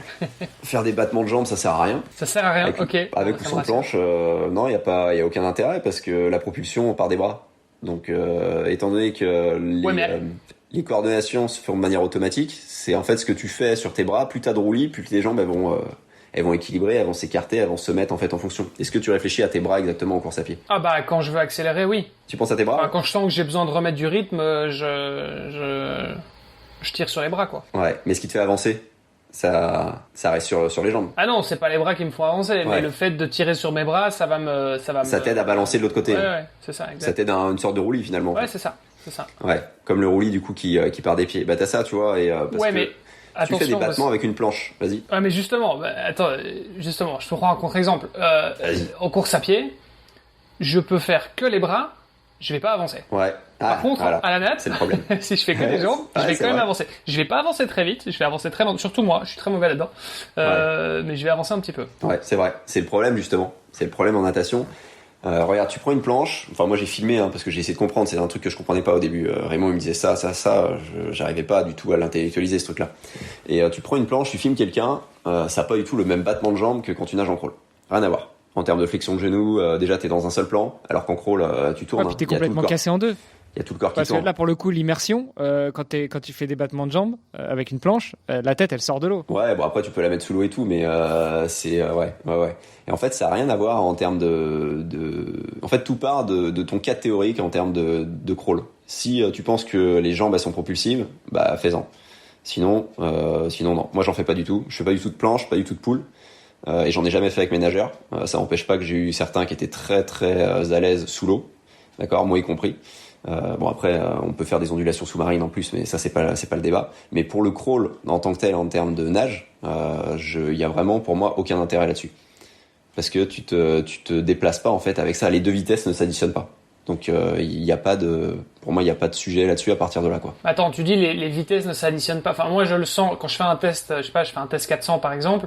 Je sais que je vais devoir battre plus des jambes alors, plutôt que d'habitude, quoi. Parce que je sais que ça va me faire aller plus vite. Ouais, mais t'appuies plus sur tes jambes. Tu vois, si tu fais un 25 en moins de mouvements possible, par exemple, tu vas plus appuyer sur tes jambes, si t'arrives à le faire en battement de temps, parce que t'accélères plus fortement l'eau, quoi. En gros, les jambes, elles servent à maintenir ton équilibre, donc elles maintiennent ton horizontalité. Ok? Parce que les mains, elles arrivent aux cuisses à un moment donné. Donc quand les mains arrivent aux cuisses, forcément, les pieds, ils ont tendance à plus ou moins couler par rapport à ta flottabilité, quoi. Donc ça te sert à ça, et comme je te disais, ça te sert aussi à initier le roulis. Donc en fait, c'est vraiment ça détermine la position que tu vas adopter dans l'eau, quoi, grâce à ça. C'est ça qui te fait basculer d'un côté de l'autre et qui te fait tenir ce balancier en fait pour être horizontal.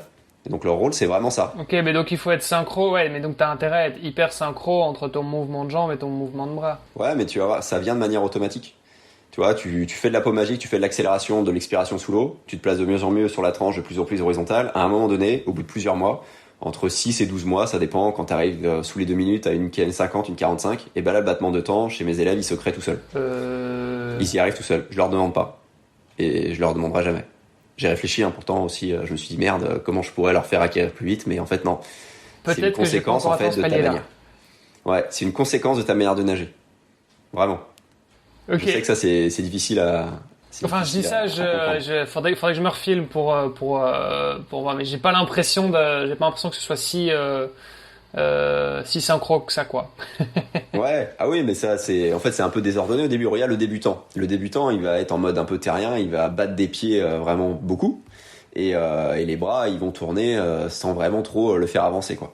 Et en fait, plus ça va, plus les jambes, en fait, elles sont comment dire, elles s'immobilisent en fait à certains moments, quoi. Moins elles dépensent d'énergie, moins elles appuient, et ainsi de suite, quoi. Mais pour, ça, c'est vrai. Ça, c'est vrai pour un nageur de haut niveau, ou bien c'est juste vrai pour les triathlètes? Bah, c'est vrai pour tout le monde qui progresse. Quand tu commences comme ça, c'est comme ça. En fait, tous les athlètes de haut niveau, ils ont commencé pareil, comme n'importe quel débutant, quoi. C'est juste que quand t'es adulte, tu vas peut-être avoir les jambes qui coulent un peu plus au début. Mais sinon, tu pars toujours du même point, hein. Au début, c'est savoir flotter, après, c'est savoir s'aligner, après, c'est savoir avancer, se propulser. Et parce que enfin moi j'ai appris à nager. Enfin je savais nager pour pas couler, quoi. Mais j'ai vraiment appris à nager la brasse en commençant le triathlon. Et donc moi on m'a toujours dit bah oui, les jambes en fait t'emmerdes pas trop, parce que l'idée c'est qu'elles se reposent et que tu fasses surtout tourner les bras, parce que t'inquiète que les bras t'en auras plus trop besoin après. Ouais, je comprends là-dessus. Mais le truc c'est vraiment en fait d'être à la sensation en fait là-dessus sur tes bras et tu vas voir que derrière, tu vois, que ce soit sur les jambes, c'est pour ça aussi que je mets pas de pull. C'est parce que le pull il va te bloquer les jambes, quoi. Et je fais souvent ce parallèle-là, c'est comme courir en fait les mains attachées dans le dos, quoi. Ça aurait pas de sens. En vrai, tu mets pas l'élastique forcément en pull. Ah, moi, mais je tu fais vois ça ceux qui tous sont les à l'aise jours, en pull, pull élastique, pull élastique, je crois qu'il y a rien de pire. Il y en a qui vont me dire ça sert au gainage, mais bon, le gainage tu peux le faire en dehors de l'eau ou sur d'autres exercices. Faut être inventif, quoi. Ouais, justement. Eh ben justement, parlons-en. Je t'ai dit en off, moi je nage mieux en pull élastique qu'avec les jambes. Pourquoi ? Même Qu'est-ce qui fait que Ah mais moi, tu mets un pull et un élastique. Là, j'ai passé quelques jours sur la Côte d'Azur chez mon père. J'allais nager tous les jours. Je faisais 3000 poules élastiques juste à tourner les bras et en eau libre. Par contre, juste à tourner les bras. Mais... C'est pour ça que t'es à 23-24 mouvements sans vouloir, tu vois. Et en fait, si t'enlèves le pull élastique, enfin si t'enlèves le pull et que tu le poses et que tu le jettes, au début tu vas pas être à l'aise, hein. Tu vas peut-être jamais tu vas pas être à l'aise et tu vas peut-être te dire merde j'arrivais à faire des 1500 mètres sans m'arrêter ou 3000 mètres et puis là je fais 400 mètres, je suis cuit, quoi. Je suis cuit parce que j'utilise mes jambes, j'ai pas l'habitude, elles s'utilisent un peu n'importe comment, quoi. Et le fait de travailler, tu vois, tout ce qui est roulis, ainsi de suite, positionnement dans l'eau, appui, accélération, ça va faire que tu vas te mettre de plus en plus sur la tranche. D'accord. Et ça, ce truc-là, en fait, à un moment donné, que t'arrivais à faire facilement avec pull élastique, tu vas réussir à le faire sans pull élastique. Tu vas nager plus vite, en fait, avec moins de coups de bras, et tu vas faire encore moins d'efforts. Tu vas être plus à l'aise, sans compter les sensations, le plaisir que t'auras. En gros, là, si t'es à 23-24 coups de bras, après, tu vas être à 17-18 et tu nageras, je sais pas, une 45. Et tu vois, tu seras mieux positionné. En fait, le pull, il t'empêche de te positionner sur la tranche. Vu qu'il bloque tes jambes, tu peux pas prendre appui avec le pied correctement et tu peux pas te mettre facilement sur la tranche, quoi. Quand tu dis sur la tranche, tu fais référence à quoi ? Te mettre en roulis à 80, 85, 90 degrés, peu importe. Plus t'es performant, plus tu vas aller vers les 90 degrés de roulis. On va dire sur une nage à grande amplitude, hein. On va me dire ouais, les sprinters ils nagent pas à 90. Ouais, bah tu les fais nager sur un 25 ou ils nagent grand, t'inquiète pas qu'ils nagent à 90, les meilleurs sprinters du monde. J'en ai vu à l'échauffement, c'est clair et net, hein. À 90, mais là tu parles des épaules. Ouais. La tête qui reste fixe, tu vois, faut rester quand même un minimum aligné. Donc si au début c'est 75 degrés pour rester à peu près aligné, en fait moi j'ai qu'un seul exercice pour le roulis, j'en ai pas 36.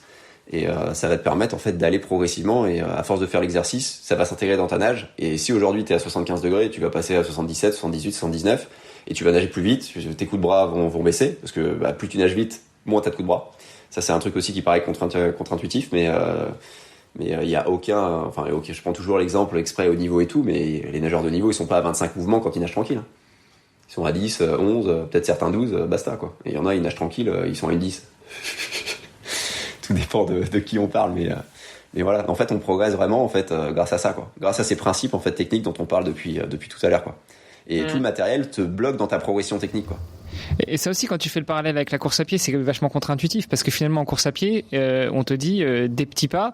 De plus en plus, on te dit des petits pas. Avant, on te disait de faire des grandes enjambées, des grands pas. Et maintenant, on te dit fais plutôt 180, 190 une fréquence de 180, 190 pour faire des plus petits pas. Et avancer plus vite, mais en te fatiguant moins. Ouais. Donc c'est vraiment contre-intuitif avec la natation, quoi. Ouais. Bah après, faut trouver aussi ce qui convient. Ça empêche pas que, tu vois, si on prend Laure Manodou, elle pouvait faire 10 coups de bras sur une longueur, ça c'est sûr, où elle nageait avec une grande amplitude. Par contre, elle pouvait faire 47, 48, 50 mouvements au bassin de 50 et être championne olympique. Tu vois, elle pouvait être très efficace sur un 25 et nager avec une très grande amplitude, mais elle pouvait aussi nager à sa cadence de course qui était énorme, super élevée. En fait, l'un dans l'autre, en fait, ça n'empêche pas. Et t'as quelqu'un d'autre qui pourrait nager à la même vitesse que Manodou, avoir beaucoup plus d'amplitude, nager à 40 coups de bras et faire le même chrono. Et les deux, elles sont à 10 coups de bras sur une longueur en moins de mouvements possible. Tu vois, ça rend compte vraiment de ton efficacité, quoi, finalement, tout ça. Et plus ça baisse, plus tu vas dans la bonne direction. Et pour revenir peut-être sur la respiration dont on parlait tout à l'heure, au plus la distance est courte, au plus on part sur une respiration 2 temps plutôt que 3. En tout cas, c'est ce qu'on voit souvent. Est-ce que ça c'est un standard ou pas? Le 2 temps, on le voit souvent au niveau. Parce que c'est ce qui te permet de, tu vois, par rapport à leur cadence, ils expirent, ils inspirent, il y a plus d'apport d'oxygène, c'est plus facile. Si en 2 temps, tu vas aussi vite qu'en 3 temps, mets-toi en 2 temps. Faut juste pouvoir respirer des deux côtés, parce que pour regarder quand même où t'es. Mais si t'es à l'aise en 2 temps et que ça va plus vite, vas-y. Moi, j'ai des élèves, souvent, c'est mieux 3-2 parce que on s'est rendu compte que le 2 temps, mais à un moment donné, ça part en cacahuète, quoi. Ça part en cacahuète et il y en a certains, au début, ils sont presque à tourner, tu vois. Parce qu'ils ont respiré toute leur vie de ce côté-là. Et du coup, il y a un bras qui est plus efficace que l'autre. Il y a tout qui part en S uniquement quand le bras gauche, par exemple, rentre, ça part à droite. Et donc là, faut vraiment adapter à soi, quoi. Mais c'est sûr, faut respirer, quoi. Faut s'oxygéner, hein, sur quelle que soit la distance, hein, parce que distance courte, pour moi, c'est un 50 mètres, tu vois. Pour vous, c'est pas pareil. Ouais, bien sûr, mais je veux dire, enfin, voilà, pour les triathlètes qui nous écoutent, sachant qu'en général, bon, il y en a quelques-uns qui feront peut-être des sprints ou des DO, donc 500 mètres, voire, mais de toute façon, même un DO déjà, t'es déjà à 1500 mètres, enfin, c'est déjà long. C'est pour ça. Pour nous, c'est du long en natation. C'est déjà du long, donc il respire en 2 temps. Si t'es à l'aise, si ça passe bien en 2 temps au niveau chrono, si tu vas plus vite en 3-2, tu fais du 3-2. 3-2, c'est un bon compromis, quoi. Si vraiment tu sens que la respi c'est un gros problème, t'as le bras qui coule, tu t'enfonces dans l'eau, tes jambes coulent et tout, ça peut être un bon compromis. Ouais, c'est ça. Par contre, 3-2, le truc c'est qu'il faut être à l'aise à peu près des deux côtés. On a tous un côté où on est préférentiel. D'accord, ça c'est normal. Donc j'imagine, enfin une fois que t'es habitué à faire du 3-2, ça devient assez naturel, t'as plus besoin de compter, quoi. Enfin moi je t'avoue que là si je commence à faire du 3-2, va falloir que je me concentre, quoi, tu vois. Ouais, mais en tout cas quand on nage tranquille, faut essayer de faire ça dépend de ton amplitude, mais du 3 temps c'est bien déjà si on est à 20 coups de bras. Ça permet de se concentrer et d'être un roulis à peu près équivalent des deux côtés, d'avoir les deux bras un peu plus aussi efficaces l'un que l'autre ou presque. C'est normal, il y en a toujours un plus efficace que l'autre, c'est pareil. Et ça permet de poser la technique, quoi, quand on nage tranquille. Et après, quand on accélère, on gère comme on veut, quoi. En 2 temps à gauche, en 2 temps à droite, on alterne chaque 25, ça peut être 2 temps d'un côté, 2 temps de l'autre. Peu importe. On se gère là-dessus. En bassin de 25, si tu alternes tous les 25, tu regardes toujours du même côté, hein, au final. Ouais, c'est vrai. C'est le problème. Pour mater les autres nageurs et nageuses, c'est pas facile. Exactement. Tu vois, là aussi, je suis pas dans la norme avec tout le monde parce que moi, je nage principalement en 5 temps et quand ça commence vraiment à accélérer, je passe en 3 temps. Mais je me sens vraiment super bien sur du 5. D'accord. Ok, ouais, donc t'as une bonne cadence, toi, de bras. Ouais, ça va. Ouais. Ok. Ouais, mais ça, tu vois, ça peut se faire, hein. Si t'es plus à l'aise là-dessus, y a aucun souci, hein. Et tu vas voir qu'avec la progression, tu vas aller vers du 3 temps ou autre chose, quoi. Ça va descendre. Tu vois, au niveau, ils nagent tous en 2 temps, quoi. Enfin, sauf erreur, hein. Mais là maintenant ça commence à être la norme, quoi. Avant il y avait un peu plus de 3-2 et tout, mais faut vraiment avoir une respiration du coup optimale, quoi, et bien placée. Et ça c'est vraiment pas facile à faire quand même. Bon, je crois qu'on a pas mal fait le tour là. Est-ce que tu vois d'autres tips ou au contraire d'autres choses que tu as notées chez les triathlètes qui seraient bons, dont on pourrait discuter, tu vois, d'autres alors j'aime pas parler d'erreurs, mais d'autres mauvaises habitudes qu'on pourrait prendre, surtout quand on commence. Ouais, pas trop mettre les plaquettes non plus. Parce que ça t'empêche d'accélérer l'eau. Ça augmente ta surface d'appui, ça c'est bien. Sauf que à nager fortement en plaquettes et à faire des séries dures en plaquettes, t'accélères moins fortement l'eau. Et si tu l'accélères moins fortement, tu t'entraînes à moins l'accélérer fortement. Et si tu l'accélères moins fortement, tu progresses moins. Qu'est-ce que tu veux dire que tu accélères? Ouais, ton mouvement est moins rapide, quoi. C'est ça que tu veux dire? Ouais, c'est ça. Vu que la progression, au début, tu débutes, tu te propulses pendant 2 secondes, tu glisses un dixième. Si t'apprends à rester en propulsion sur 2 secondes, ça va être compliqué, quoi. Faut vraiment accélérer l'eau. Plus tu vas progresser, plus ton temps de propulsion il doit diminuer, quoi.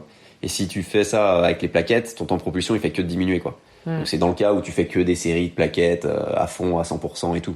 Donc si t'en fais qu'un petit peu et que t'arrives quand même à accélérer l'eau, tu vois, ça va. Ça passe, quoi. Mais moi j'en mets très peu, tu vois, de plaquettes. Plutôt au niveau technique, en fait. T'as l'accroche sur le bout des doigts pour l'entrée de bras dans l'eau, c'est pas mal. Si elle se barre, c'est que t'as l'entrée de bras qui fait n'importe quoi.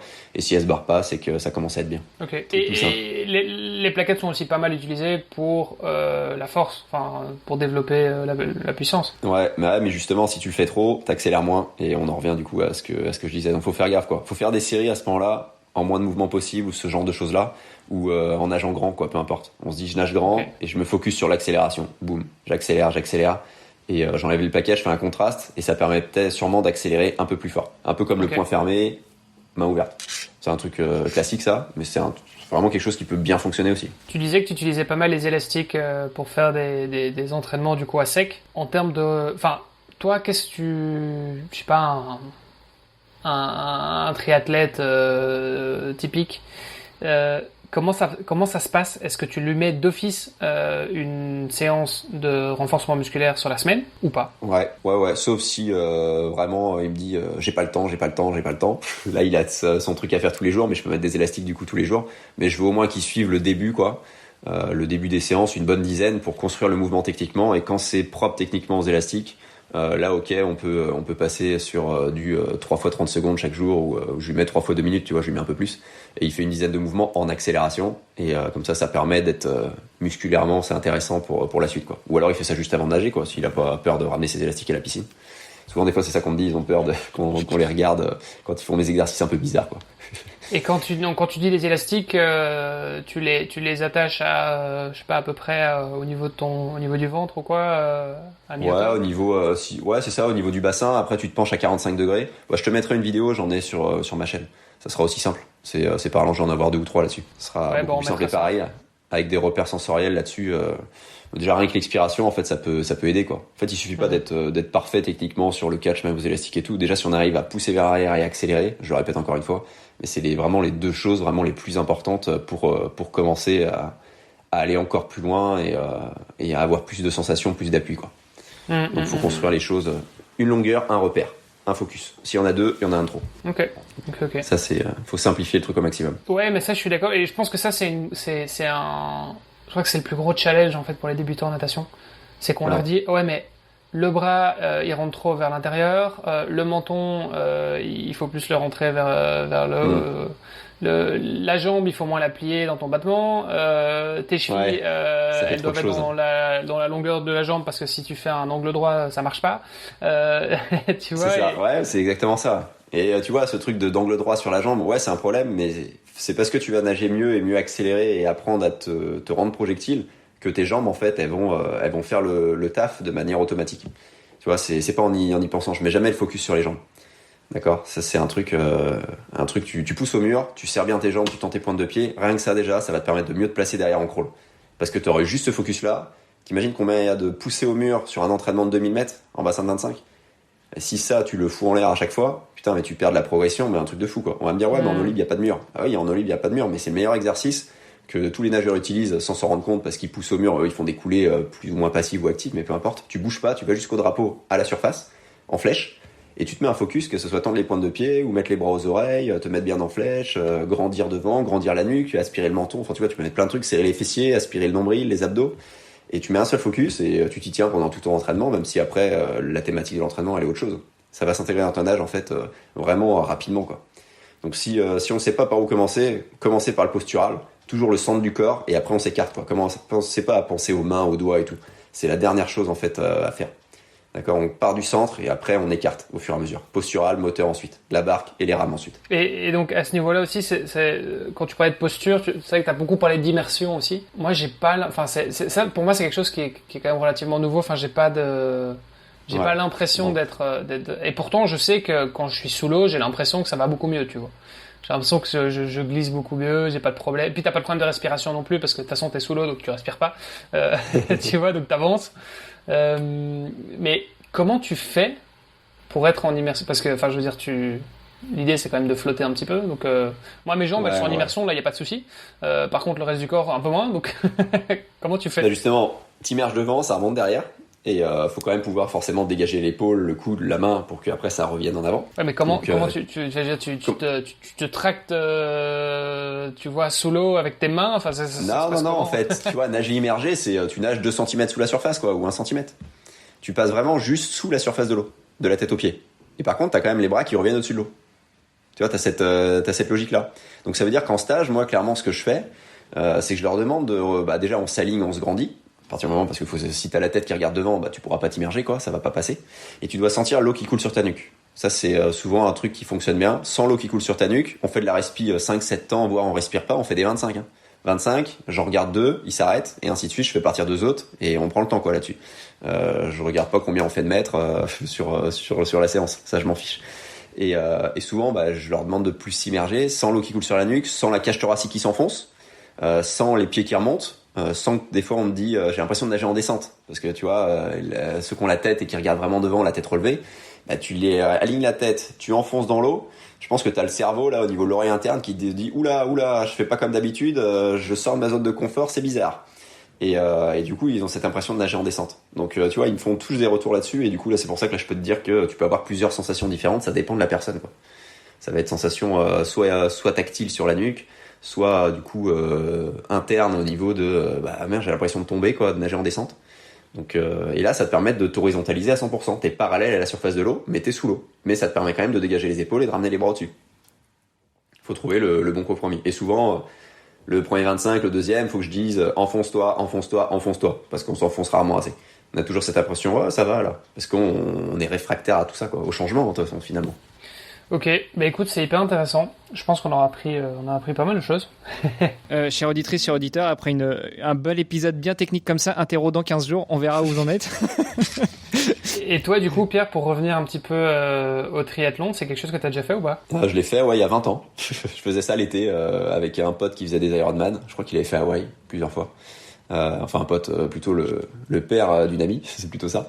Et du coup j'ai fait quelques tris en Bretagne, des choses comme ça. J'ai fait la bowl, j'ai dû faire un format S, je crois. Où en mass start, on était 500 ou je sais pas combien, c'était le bordel. C'était un beau bordel, il y avait des vagues, ça c'était sympa par contre parce que j'aime bien. Et ouais, j'ai bien aimé. Après je suis pas quelqu'un qui, tu vois, j'ai jamais été à l'aise sur 400, 800, 1500 en natation, quoi. Je suis un sprinter, donc à un moment donné j'avais les championnats de France en juillet jusqu'à fin juillet. Je t'avoue que le mois d'août je faisais autre chose, quoi.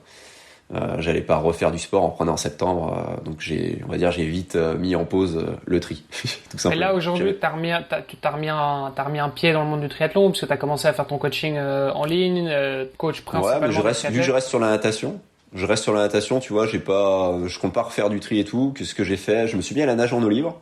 Donc pareil, des trucs longs mais pas des courses. Tu vois, je suis pas course. Là je vais essayer de faire des sorties swimrun avec des mecs qui s'entraînent sur la côte, donc je pense que je peux découvrir des super paysages. Je suis plus dans cette optique là.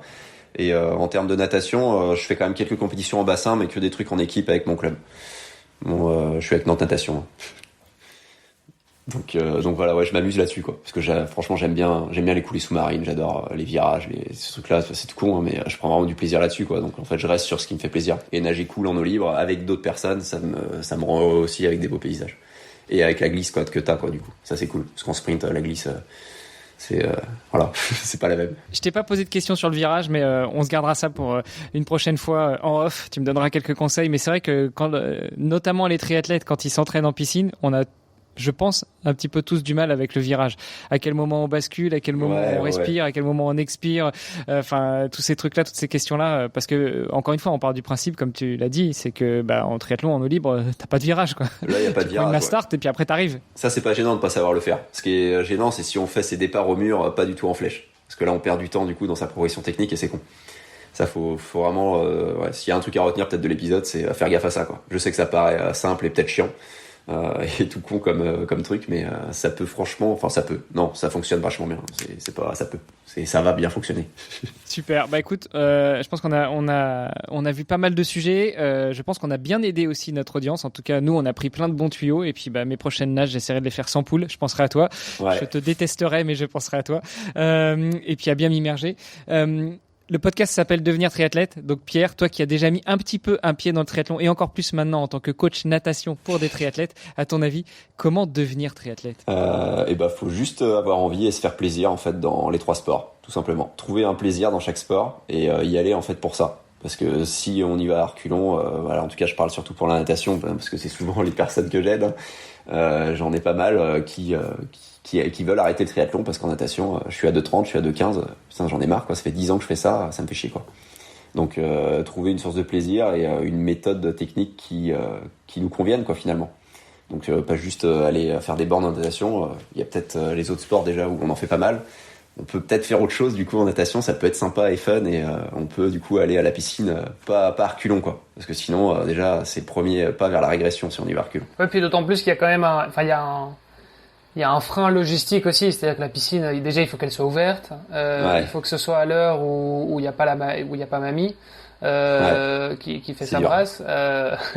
Il faut que tu fasses ton sac, il faut que t'oublies rien, c'est une logistique, alors que partir courir, tu mets tes baskets. C'est plus simple. Quoi. Ouais, je suis d'accord. C'est le problème des piscines et tout. J'ai connu ça. Là, ça va. Il y a une nouvelle piscine qui s'était construite il y a quelques années, donc maintenant les horaires sont bien larges. Mais s'il y a du monde, c'est vrai que c'est chiant. Ouais. D'où l'idée, s'il y a du monde, faire des glissés. Moi, je me mets des fois dans une ligne à côté et je fais que des glissés et puis voilà, je m'amuse comme ça. Bon, après, ça peut frustrer un peu, mais plutôt que de nager à 10 dans la ligne, avoir la tête relevée et nager comme un sagouin finalement, des fois, c'est peut-être plus intéressant de s'arrêter souvent ou s'arrêter tous les 25. Faut pas hésiter, hein. Faut faire en fonction du monde, même si on a une séance de prévu, des fois c'est peut-être plus intéressant. C'est pas facile à faire, mais ça serait le conseil de la semaine. Pour mamie qui fait la brasse, là, il y a un truc de prévu, tu fais du lobbying un petit peu, ça se passe comment? Les plaquettes. Quand mamie fait la brasse, il y a surtout les plaquettes. quand elles se mettent, il n'y a pas que des femmes, hein, mais dans les nageurs confirmés, là, c'est vrai que là, tu te dis merde. Marqué nageur confirmé, là-bas, t'as marqué débutant, mais non. Donc, non, j'essaye d'être cool quand même. Quand même, ça va. Je me prends des coups, je t'avoue, mais ça va. Je peux doubler vite et je peux doubler sous l'eau. Donc, c'est l'avantage, vu que j'ai des ondulations. Ah, toi, tu passes en dessous, toi. Ça, c'est malin. Bah ouais, au moins, je suis sûr de pas me prendre de coups. Faut voir le bon côté des choses. Mais moi, ça, je vais sur des heures quand même, moi, qui sont cool maintenant, donc ça va. C'est vrai qu'entre midi et 2, c'est pas la même. Je sais qu'il y en a beaucoup qui nagent entre midi et 2, c'est pas facile, quoi. Bon, bah, s'il y a des mamies qui nagent la brasse, qui nous écoutent, bah, contactez Pierre. Il vous aidera peut-être à aller un petit peu plus vite. C'est ça. C'est ça, sans faire de jambes brasse. Bon, et si on veut te retrouver, du coup, si on veut un coach, déjà. Ouais, bah, soit sur YouTube, Pierre Coaching Natation, ou okay. sur mon site, hein, coachingnatation.fr, il y a une semaine d'entraînement, avec la paume magique et quelques exercices, dont les glissés, d'ailleurs. Et, ça permet de commencer, avec une semaine de base, en fait. J'ai fait vraiment cette semaine-là, c'est la semaine 0 pour mes élèves. Ils sont obligés de commencer par là, et après, on part sur autre chose, en continuant sur ces exercices de base. Super. Coachingnatation.fr, bah écoute, c'est facile, c'est noté. Pierre, un grand merci. Bah, avec plaisir. J'espère que ça vous aura plu. Et puis nous on se retrouve, Hermano et vous tous, chers auditeurs, dans une semaine. Allez, à plus. Ouais, à la semaine prochaine. Ciao. Salut. Ciao. Merci d'avoir écouté cet épisode jusqu'au bout. N'oubliez pas de rejoindre notre groupe Facebook pour discuter avec les invités, commenter et poser vos questions. Et Olivier et moi, nous vous répondrons dans un prochain épisode. À la semaine prochaine. Salut les sportifs.